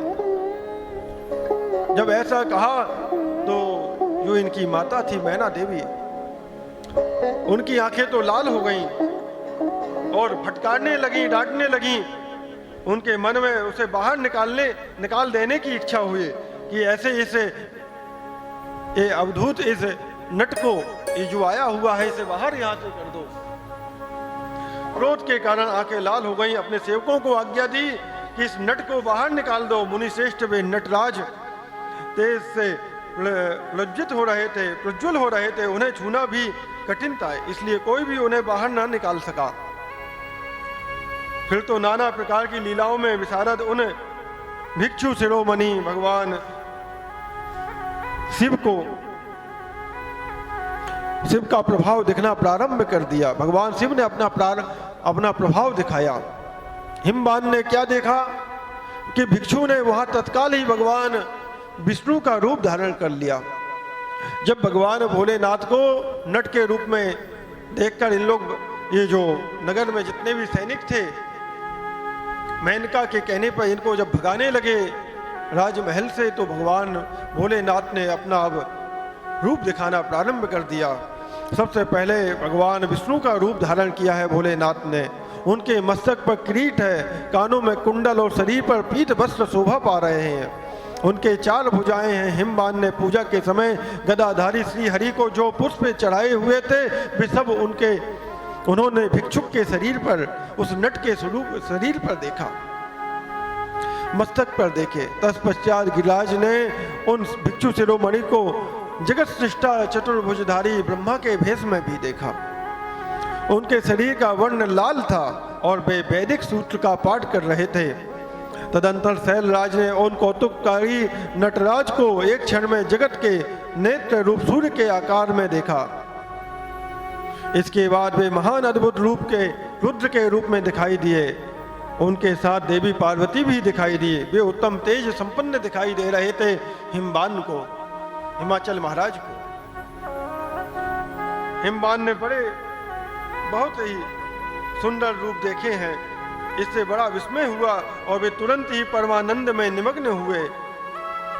तदंतर सुंदर लीला करने वाले उन भिक्षुक शिरोमणि ने हिमवान और मैना से दुर्गा को ही भिक्षा के रूप में मांगा। दूसरी कोई वस्तु उन्होंने मना कर दी कि हमें और कोई वस्तु ग्रहण नहीं करनी। शैलराज ने उनकी उस प्रार्थना को स्वीकार नहीं किया। हिमवान ने मना कर दिया, मैना देवी ने भी मना कर दिया, अरे मैं इस नट को अपनी पुत्री दूंगा। फिर भिक्षु ने कोई वस्तु नहीं ली और वे वहां से अंतर ध्यान हो गए। जब महाराज हिमाचल ने अपनी पुत्री देने से मना कर दिया तो भगवान भोलेनाथ वहां से अंतर ध्यान हो गए। भगवान शिव हमें अपनी माया से छलकर अपने स्थान को चले गए। यह विचार कर उन दोनों की भगवान शिव में पराभक्ति हुई, जो महान मोक्ष की प्राप्ति करने वाली होती है, दिव्य तथा संपूर्ण आनंद देने वाली है। बाद में हिमवान और मैना देवी समझ गई कि ये तो भगवान भोलेनाथ थे, ये लीला करने आए हुए थे। देवताओं के अनुरोध से वैष्णव ब्राह्मण के भेष में शिवजी का हिमवान के घर जाना एक बार फिर से लीला की। ब्रह्मा जी कहते हैं, नारद मैना और हिमवान की भगवान शिव के प्रति उच्च कोटि की अनन्य भक्ति देख इंद्र आदि सब देवता परस्पर विचार करने लगे। तदंतर गुरु बृहस्पति और ब्रह्मा जी की सम्मति के अनुसार सभी मुख्य देवताओं ने शिव जी के पास जाकर उनको प्रणाम किया और वे हाथ जोड़कर उनकी स्तुति करने लगे। देवता बोले, हे देव महादेव करुणा कर शंकर, हम आपकी शरण में आए हुए हैं, कृपा कीजिए। आपको मैं हम नमस्कार करते हैं। हे स्वामी, आप भक्त वत्सल होने के कारण सदा भक्तों के सिद्ध कार्य भी सिद्ध करते हैं।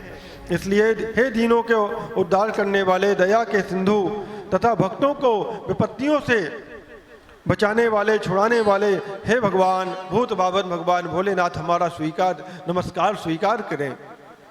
इस प्रकार महेश्वर की स्तुति करके इंद्र सहित संपूर्ण देवताओं ने मैना और हिमवान की अनन्य शिव भक्ति के विषय में सारी बातें आदर पूर्वक भगवान भोलेनाथ को सुनाई और कहा कि वो आपके प्रभाव को जान गए हैं, इसलिए आपके प्रति उनका जो भाव है वो हम आपको बताते हैं। आपको वो सदा शिव की प्रशंसा करते रहते हैं। आप उनके यहाँ पे जाइए। शीघ्र लौटकर प्रसन्नता पूर्वक अनुभव करने लगे। तदंतर भक्त वत्सल महेश्वर भगवान शंभु, जो माया के स्वामी हैं, निर्विकार चित्त से शैलराज के यहाँ गए। फिर से भगवान इस बार ब्राह्मण का भेष बनाकर गए हैं भगवान भोलेनाथ माँ पार्वती के यहाँ। उस समय गिरिराज हिमवान सभा में अपने भवन में अपने बंधु बांधवों के साथ माँ पार्वती के साथ में हिमाचल महाराज बैठे हुए थे सभा में। इसी अवसर पर वहां सदाशिव ने पदार्पण किया। वे हाथ में कमल दंड छत्र, शरीर पर दिव्य वस्त्र, लाट में उज्जवल तिलक, एक हाथ में स्फटिक की माला और गले में शालिग्राम धारण किए हुए हैं। भक्ति पूर्वक हरि नाम का जप कर रहे थे और देखने में साधु वेशधारी लग रहे थे, जान पड़ रहे थे। उन्हें यह आया देखकर सब परिवार हिमवान ने हिमाचल महाराज ने नमस्कार किया है, भक्ति भाव से साष्टांग प्रणाम किया।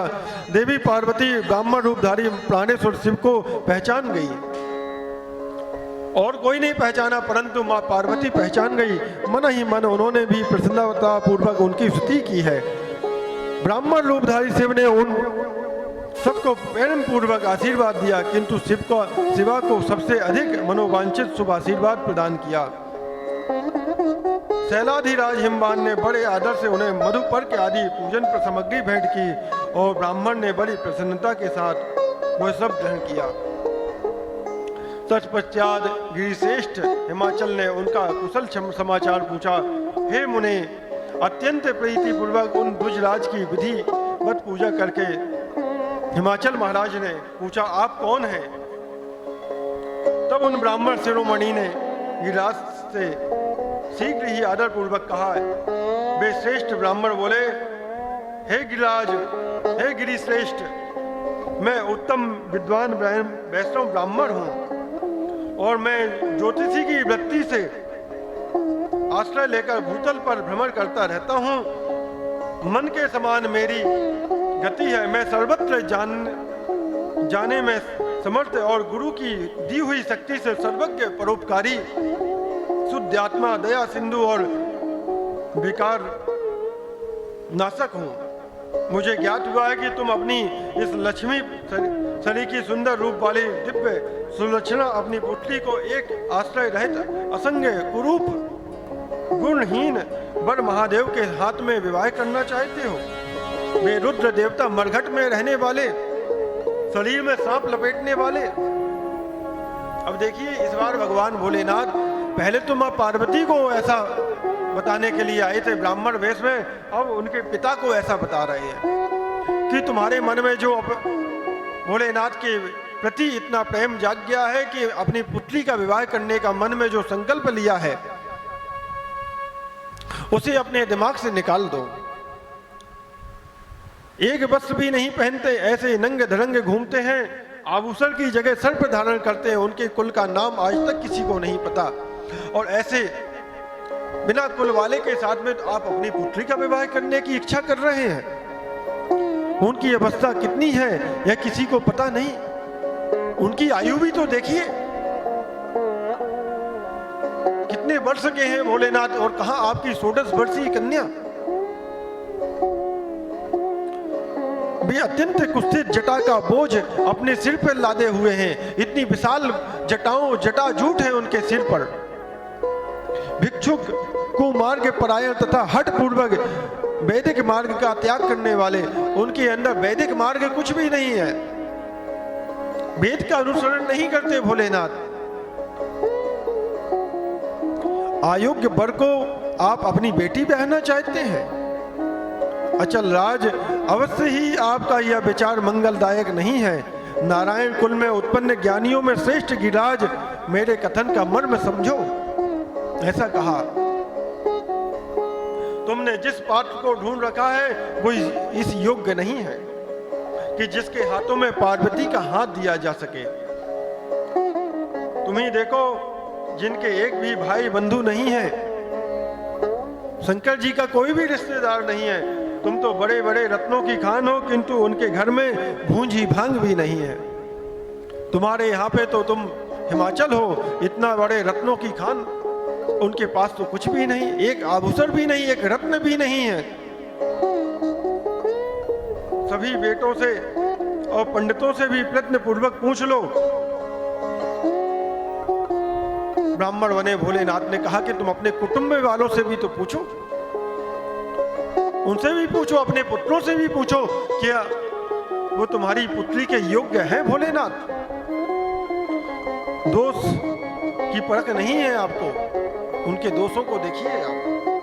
ब्रह्मा जी कहते हैं, नारद, ऐसा कहकर वे ब्राह्मण देवता जो नाना प्रकार की लीला करने वाले शांत स्वरूप शिव ही थे, शीघ्र खा पी कर आनंद पूर्वक वहां से ऐसा कह के चले गए। जब भगवान भोलेनाथ वहां से चले गए तो महाराज अब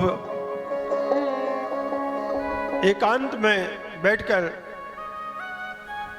जो महाराज हिमाचल हैं उनके मन में भगवान भोलेनाथ के प्रति शंका हो गई।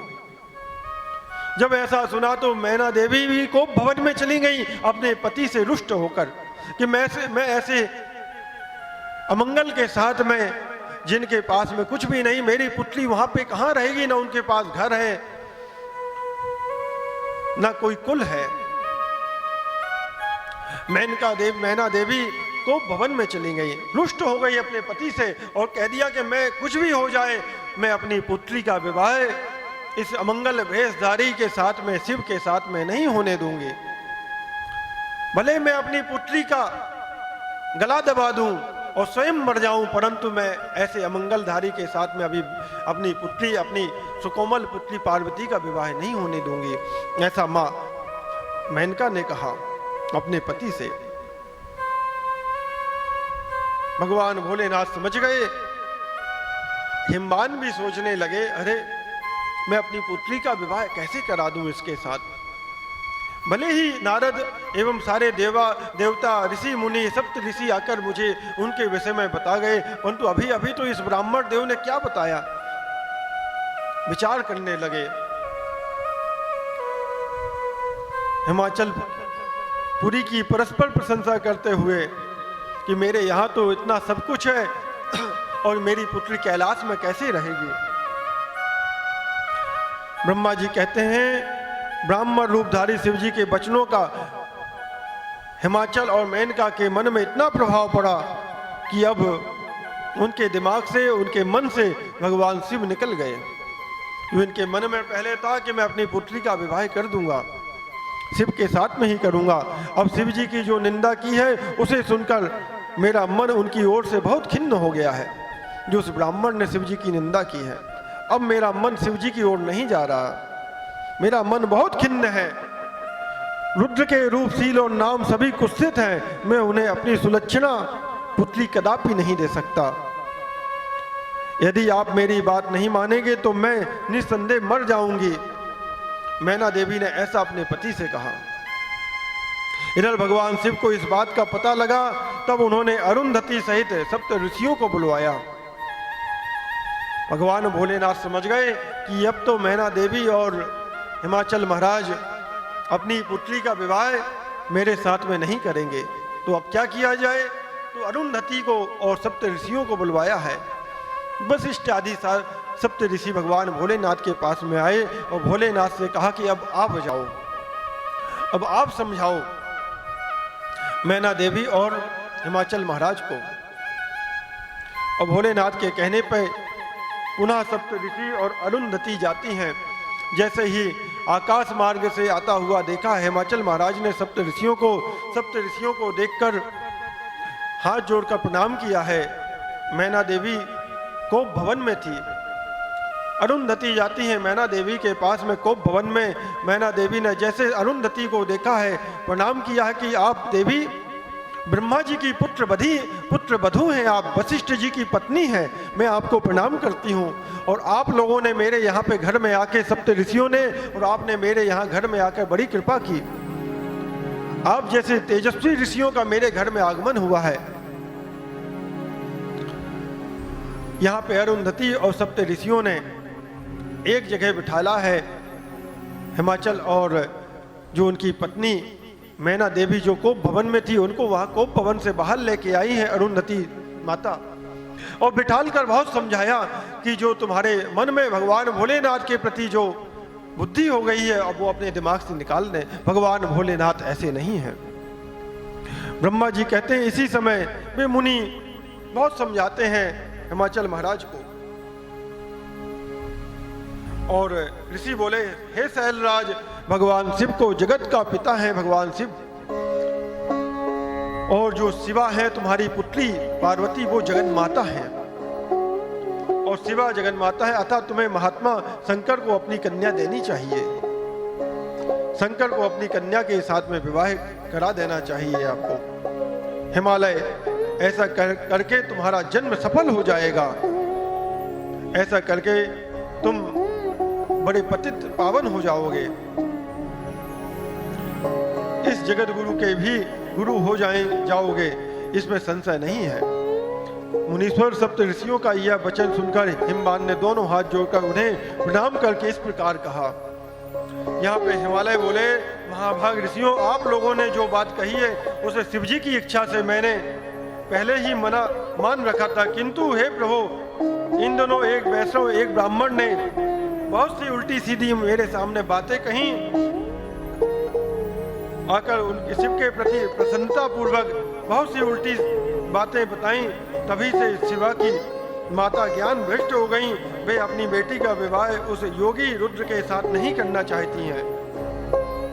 ब्राह्मणों, वे बड़ा भारी हट करके बैठी हुई हैं, बस वो मान जाए तो मुझे कोई दिक्कत नहीं। अरुंधति ने भी बहुत समझाया है मैना देवी को। ब्रह्मा जी कहते हैं, मुनियों के बीच में बैठे हुए शैलराज शिव की माया से मोहित हो उपयुक्त बात कहकर चुप हो रहे हैं। तब उन सभी सप्त ऋषियों ने शिव की माया की प्रशंसा करके मैना के पास अरुंधति को भेजकर समझाया, और अरुंधति के कहने पर मैना देवी समझ गई। अरुंधति बोली, साध्वी रानी मैना, मेनका के उठो, मैं अरुंधति तुम्हारे घर में आई हूं, अतः दयालु सप्त ऋषि भी। मैना ने कहा, अहो, हम पुण्य जन्मा जीवों को आज यह किस पुण्य का फल प्राप्त हुआ है जो आप लोग हमें समझा रही हैं। मैना के ऐसा कहने पर साध्वी अरुंधति उनको बहुत अच्छी तरह समझाया बुझाया, उन्हें साथ लेकर बड़ी प्रसन्नता पूर्वक उनको बैठाया है। ऋषि बोले, हे शैलेंद्र, हमारा शुभ कारक वचन सुनो। तुम पार्वती का विवाह शिव के साथ कर दो और संहार करता शिव के ससुर हो जाओ। शंभु सर्वेश्वर हैं, वे किसी चीज से याचना नहीं करते। स्वयं ब्रह्मा जी ने तारकासुर के विनाश के लिए एक वीर पुत्र उत्पन्न करने की उद्देश्य को लेकर भगवान शिव से यह प्रार्थना की है। वे विवाह कर लें। भगवान शंकर तो योगियों के शिरोमणि हैं, वे विवाह के लिए उत्सुक नहीं हैं, केवल ब्रह्मा जी के प्रार्थना से ही वे विवाह के लिए तैयार हुए हैं। तुम्हारी कन्या का पारिग्रहण करेंगे। तुम्हारी पुत्री ने जो तपस्या की थी उस समय उसके सामने उन्होंने उससे विवाह की प्रतिज्ञा कर ली थी। इन्हीं दो कारणों से वे विवाह के लिए योगी राज शिव विवाह के लिए तैयार हुए हैं। ऐसे में उनके मन में तनिक भी विवाह करने की इच्छा नहीं है। ऋषियों की यह बात सुनकर हिमालय हंस पड़े और कुछ भयभीत हो विनय पूर्वक बोले। हिमालय ने कहा, मैं शिव के पास कोई राजोचित सामग्री नहीं देखता। उनका ना कोई घर है, ना ऐश्वर्य है, ना कोई स्वजन है या बंधु बांधव ही है। मैं अत्यंत निर्लिप्त योगी को अपनी बेटी देना नहीं चाहता। आप लोग धाता ब्रह्मा जी के पुत्र हैं, अतः अपना निश्चय विचार कहिए। जो पिता काम से, मोह से, भय से अथवा लोभ से किसी अयोग्य वर के हाथ में अपनी कन्या दे देता है वो नरकगामी होता है, उसे नरक में जाना पड़ता है। मैं स्वेच्छा से भगवान शूलपाणी को अपनी कन्या नहीं दूंगा। इसलिए महर्षियों, जो उचित विधान हो उसे आप लोग कीजिए। मुनीश्वर नारद हिमाचल के इस वचन को सुनकर बातचीत करने में निपुण महर्षि वशिष्ठ ने उनसे यूं कहा। वशिष्ठ बोले, हे शैलराज, हे हिमाचल, मेरी बात सुनो। ये सर्वथा तुम्हारे लिए हितकारक, धर्म के अनुकूल, सत्य तथा यह लोक और परलोक दोनों में सुखदायक है। शैलराज, लोक तथा वेद में 3 प्रकार के वचन उपलब्ध होते हैं। शास्त्रज्ञ पुरुष अपनी निर्मल ज्ञान दृष्टि से उन सब प्रकार के वचनों को जानता है। एक तो वह वचन है जो तत्काल सुनने में बड़ा सुंदर प्रिय लगता है, परंतु पीछे वह असत्य एवं अहितकारक सिद्ध होता है। ऐसा वचन बुद्धिमान शत्रु ही कहता है, उससे कभी हित नहीं होता। जो सुनने में उसमें प्रिय लगता है वो हितकारक नहीं है। जो आरंभ में अच्छा नहीं लगता परंतु बाद में उसे हम लोग अच्छा मानते हैं, वही हितकारक होता है। इस तरह का वचन कहकर दयालु धर्मशील बांधव जन ही कर्तव्य का बोध कराता है। तीसरी श्रेणी का वचन वह है जो सुनते ही अमृत के समान मीठा लगता है और सब काल में सुख देने वाला होता है। सत्य ही उसका सार होता है, इसलिए वो हितकारक हुआ करता है। ऐसा वचन सबसे श्रेष्ठ और सबके लिए अभिष्ट है। शैलराज, इस तरह नीति शास्त्र में 3 प्रकार के वचन कहे गए हैं। इन तीनों में से कौन सा वचन अभिष्ट है बताओ, मैं तुम्हारे लिए वैसा ही वचन कहूंगा। भगवान शंकर संपूर्ण देवताओं के स्वामी हैं। उनके पास बाह्य संपत्ति तो नहीं है। इसका कारण यह नहीं कि उनका चित्त एकमात्र ज्ञान के महासागर में मग्न रहता है। जो ज्ञानानंद स्वरूप और सबके स्वरूप ईश्वर हैं, उन्हें लौकिक बाह्य वस्तुओं की क्या इच्छा होगी। गृहस्थ पुरुष राज्य और संपत्ति से सुशोभित होने वाले वर को अपनी पुत्री देता है, क्योंकि किसी दीन दुखी को कन्या देने से पिता कन्या घाती होता है, उसे कन्या के वध का पाप लगता है। कौन जानता है कि भगवान शंकर दुखी हैं, जिनके कुबेर भी किंकर हैं, ऐसे भगवान भोलेनाथ हैं। कुबेर भी जिनके यहाँ पे याचक बन के भिक्षाटन लेने आते हैं, जो अपनी भूभंग की लीला मात्र से संसार की सृष्टि और संहार करने में समर्थ है, जिन्हें गुणातीत परमात्मा और प्रकृति से परे परमेश्वर कहा गया है, सृष्टि पालन और संहार करने वाली जिनकी त्रिविध मूर्ति हैं, ब्रह्मा विष्णु और हर नाम धारण करती हैं, उन्हें कौन निर्धन अथवा दुखी कह सकता है। ब्रह्मलोक में निवास करने वाले ब्रह्मा, क्षीर सागर में रहने वाले विष्णु तथा कैलाशवासी हर, ये सब शिव की ही विभूतियां हैं। शिव से प्रकट हुई प्रकृति भी अपने अंश से 3 प्रकार की मूर्तियों को धारण करती है। जगत में लीला शक्ति से प्रेरित हो वो अपनी कला से बहुत सा रूप धारण करती हैं। इसलिए मुझे नहीं लगता कि संसार में भगवान शंकर को कोई निर्धन कहने वाला हो। कुबेर जैसे उनके पास में धन लेने की याचना से आते हैं, तो उन्हें निर्धन कौन कह सकता है। इसलिए भगवान निर्धन नहीं है, निर्गुण नहीं है, वो सगुण साकार है। इसलिए आप अपनी पुत्री का विवाह उनके साथ में तय करें। आप सती ने पूर्व जन्म के विषय में बताया है सप्त ऋषियों ने हिमाचल महाराज को, कि जो आपकी पुत्री है वो सती थी। पूर्व में दक्ष प्रजापति की कन्या के रूप में उनका जन्म हुआ था, और बाद में दक्ष के कारण उन्होंने अपना शरीर भस्म कर लिया, और वो अब आपकी पुत्री बनकर जन्म ली है। मैना के गर्भ से प्रकट हुई है। शैलराज, ये शिवा जन्म जन्म में शिव की ही पत्नी है। प्रत्येक कल्प में बुद्धि रूपा दुर्गा ज्ञानियों की श्रेष्ठ माता होती हैं। ये सदा सिद्धिदायिनी और सिद्धि रूपणी है। भगवान हर चिंता भस्म के रूप में सती के अस्थि चूर्ण को ही स्वयं प्रेम पूर्वक अपने अंगों में धारण करते हैं। अतः गिरिराज, तुम स्वेच्छा से ही अपनी मंगलमयी कन्या को भगवान हर के हाथ में पानी ग्रहण करा दो, और इससे तुम्हें महान आनंद की प्राप्ति होगी। हे शैलेंद्र, यदि तुम स्वेच्छा से अपनी पुत्री बेटी का विवाह शिव के साथ में करा दोगे, तो भाभी के बल से ही इन दोनों का विवाह हो जाएगा। तात भगवान शंकर ने तपस्या में लगी हुई पार्वती को ऐसा ही वर दिया है। आप नहीं भी चाहेंगे तो भाभी ही इनका विवाह करा देगी। प्रतिज्ञा कभी पलटती नहीं भगवान शिव की। हे गिरिराज, ईश्वर के बस में रहने वाले समस्त साधु पुरुषों की भी प्रतिज्ञा का संसार में किसी के द्वारा उल्लंघन होना कठिन है। फिर साक्षात ईश्वर की प्रतिज्ञा के लिए तो कहना ही क्या। इसलिए भावी बड़ी जटिल है। जो इनके भाग्य में लिखा है, आप नहीं भी चाहेंगे तो इनका विवाह होगा। इसलिए आप प्रेम पूर्वक, प्रीति पूर्वक, आनंद पूर्वक इनका विवाह करा दें। जब ऐसा सप्त ऋषियों ने बहुत समझाया है गिरिराज हिमाचल महाराज को, तो हिमाचल महाराज ने सप्त ऋषियों की बातें मान ली और हाथ जोड़कर प्रणाम किया है। आज के सत्र में कथा को यहीं पे विश्राम देते हैं। समय अपनी सीमा पर पहुंच गया है, क्योंकि भोजन प्रसाद का भी समय जो निर्धारित है आश्रम में, भोग प्रसाद लग गया है भगवान ठाकुर जी को, बाबा को। अब इसके बाद में आरती होगी। आरती के बाद में सभी लोग भोजन प्रसाद पाके ही अपने घर को, अपने गृह कार्य के लिए प्रस्थान करेंगे।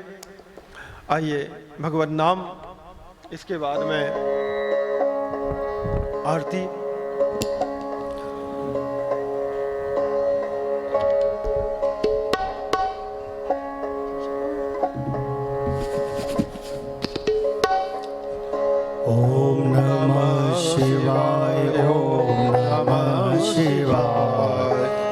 हर भोले नमः शिवाय। नमः शिवाय ओम नमः शिवाय। हर भोले नमः शिवाय। नमः शिवाय ओम नमः शिवाय। हर हर भोले नमः शिवाय। नमः शिवाय ओम नमः शिवाय। हर हर भोले नमः शिवाय। नमः शिवाय ओम नमः शिवाय। हर हर भोले नमः शिवाय। नमः शिवाय ओम नमः शिवाय। हर हर भोले नमः शिवाय। नमः शिवाय ओम नमः शिवाय। हर हर भोले नमः शिवाय। नमः शिवाय ओम नमः शिवाय। हर हर भोले नमः शिवाय।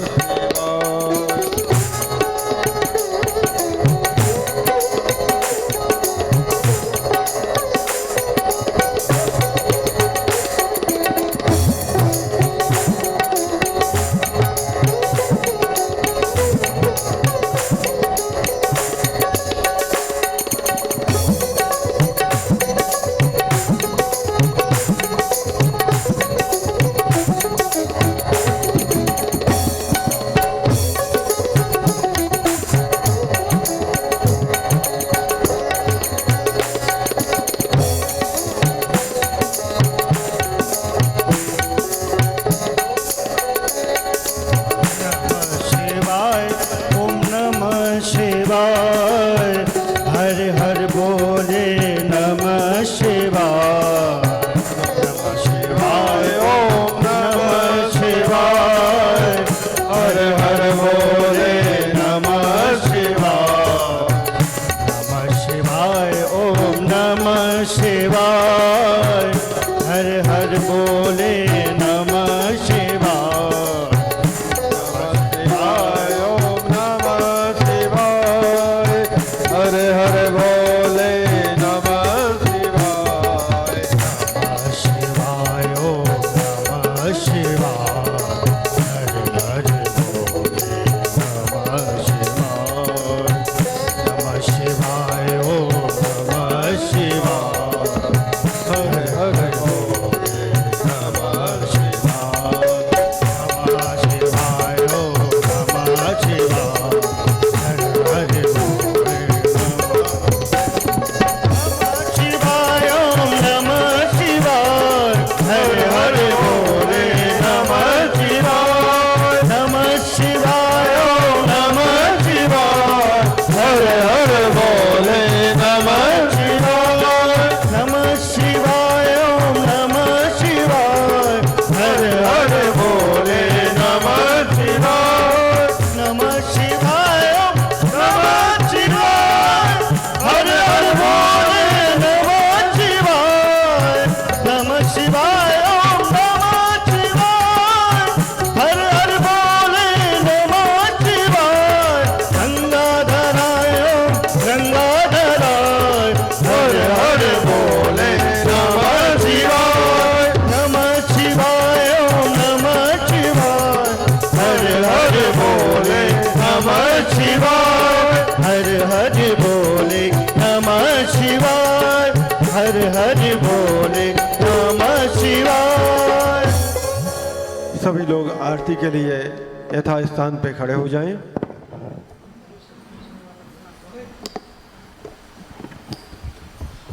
ओम रत्नेश्वरे नमः ज्वालामाल्यै नमः गन्धादिसम्पूजितं चन्द्रमा मनसो जाक्षोः सूर्यो अजायतः श्रोत्राद्वायुष प्राणस्य मुखादिग्निरजायत इदग्गुं हविः प्रजननं मे असुदशवीरगुं सर्वगणगुं स्वस्तये आत्मसने प्रजासनि पशुसनि लोकसन्याभयसनि अग्निः प्रजां बहुलां मे करोत्वन्नं पयोरेतो अस्मासु धत्तो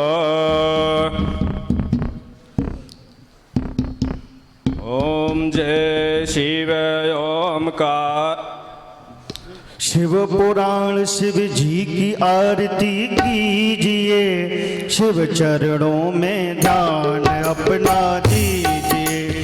शिव पुराण शिव जी की आरती कीजिए, शिव चरणों में ध्यान अपना दीजिए।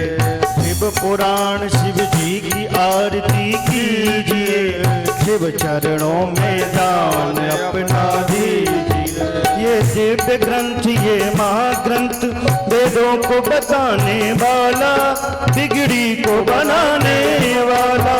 ये दिव्य ग्रंथ ये महाग्रंथ वेदों को बताने वाला, बिगड़ी को बनाने वाला। सुनते सुजान करते हैं पान, सुनते सुजान करते हैं पान, तन मन अर्पण कीजिए।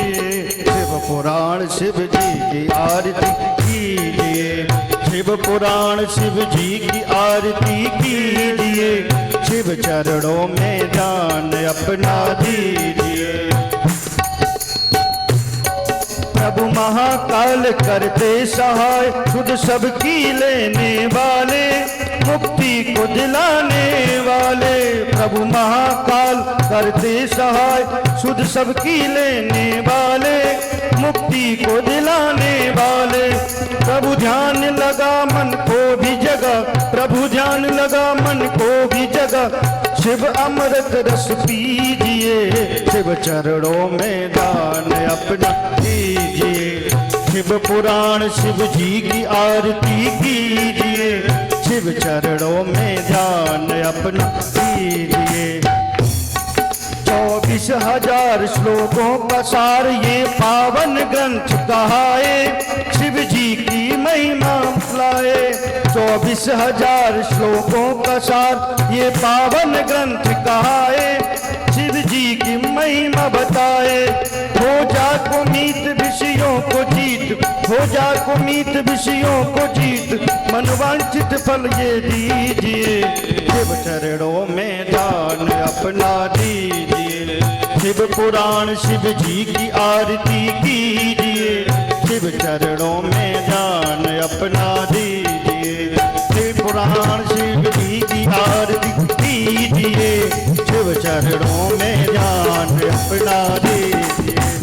कर्पूर गौरम करुणावतारम, संसार सारम भुजगेन्द्रहारम, सदा वसंतम हृदयारविंदे, ओम भवानी चैतम नमामि। त्वमेव माता च पिता त्वमेव, त्वमेव बन्धो च सखा त्वमेव, त्वमेव विद्या द्रविणं त्वमेव, त्वमेव सर्वं मम देवदेव। हरे राम राम राम हरे हरे, हरे कृष्णा कृष्णा कृष्णा हरे हरे, हरे राम राम हरे हरे, हरे कृष्णा कृष्णा हरे हरे, हरे राम राम हरे हरे, हरे कृष्णा कृष्णा हरे हरे, हरे राम राम हरे हरे, हरे कृष्णा कृष्णा हरे हरे। ओम हरि ओम जगनेन जगनमय जंत देवास्तानि धर्माणि पृथवान्यसन्नादेहनाकं महिमानः सचन्द्रद्रपूर्वेशाद्याः सन्ति देवाः। हरि ओम एकदन्ताय विद्महे वक्रतुण्डाय धीमहि तन्नो दन्तिः प्रचोदयात्। हरि ओम कात्यायन्यै च विद्महे कन्याकुमारी च धीमहि तन्नो गौरिः प्रचोदयात्। हरि ओम नारायणाय विद्महे वासुदेवाय धीमहि तन्नो विष्णुः प्रचोदयात्। हरि ओम महालक्ष्म्यै च विद्महे विष्णुपत्न्यै च धीमहि तन्नो लक्ष्मीः प्रचोदयात्। हरि ओम तत्पुरुषाय विद्महे महादेवाय धीमहि तन्नो रुद्रः प्रचोदयात्। हरि ओम श्रियप्रियायै च धीमहि तन्नो श्रीपार्वतीः प्रचोदयात्। हरि ओम अंजनी अंजनाय विद्महे वायुपुत्राय धीमहि तन्नो हनुमत् प्रचोदयात्। सेवन्ति कामकुल चंपट पाटलाब्जय पुन्नागजाति करवीर रसाल पुष्प बिल्व प्रवाल तुलसी दल मंजरी, पूजयामि जगदीश्वर में प्रसीद। नाना सुगंध पुष्पाणि यथा कालोद्भवानि च पुष्पांजलिर्मया दत्तो गृहाण परमेश्वर। सुमन सुगंधित सुमन लय सुमन सुभक्ति विचार पुष्पांजलि अर्पण।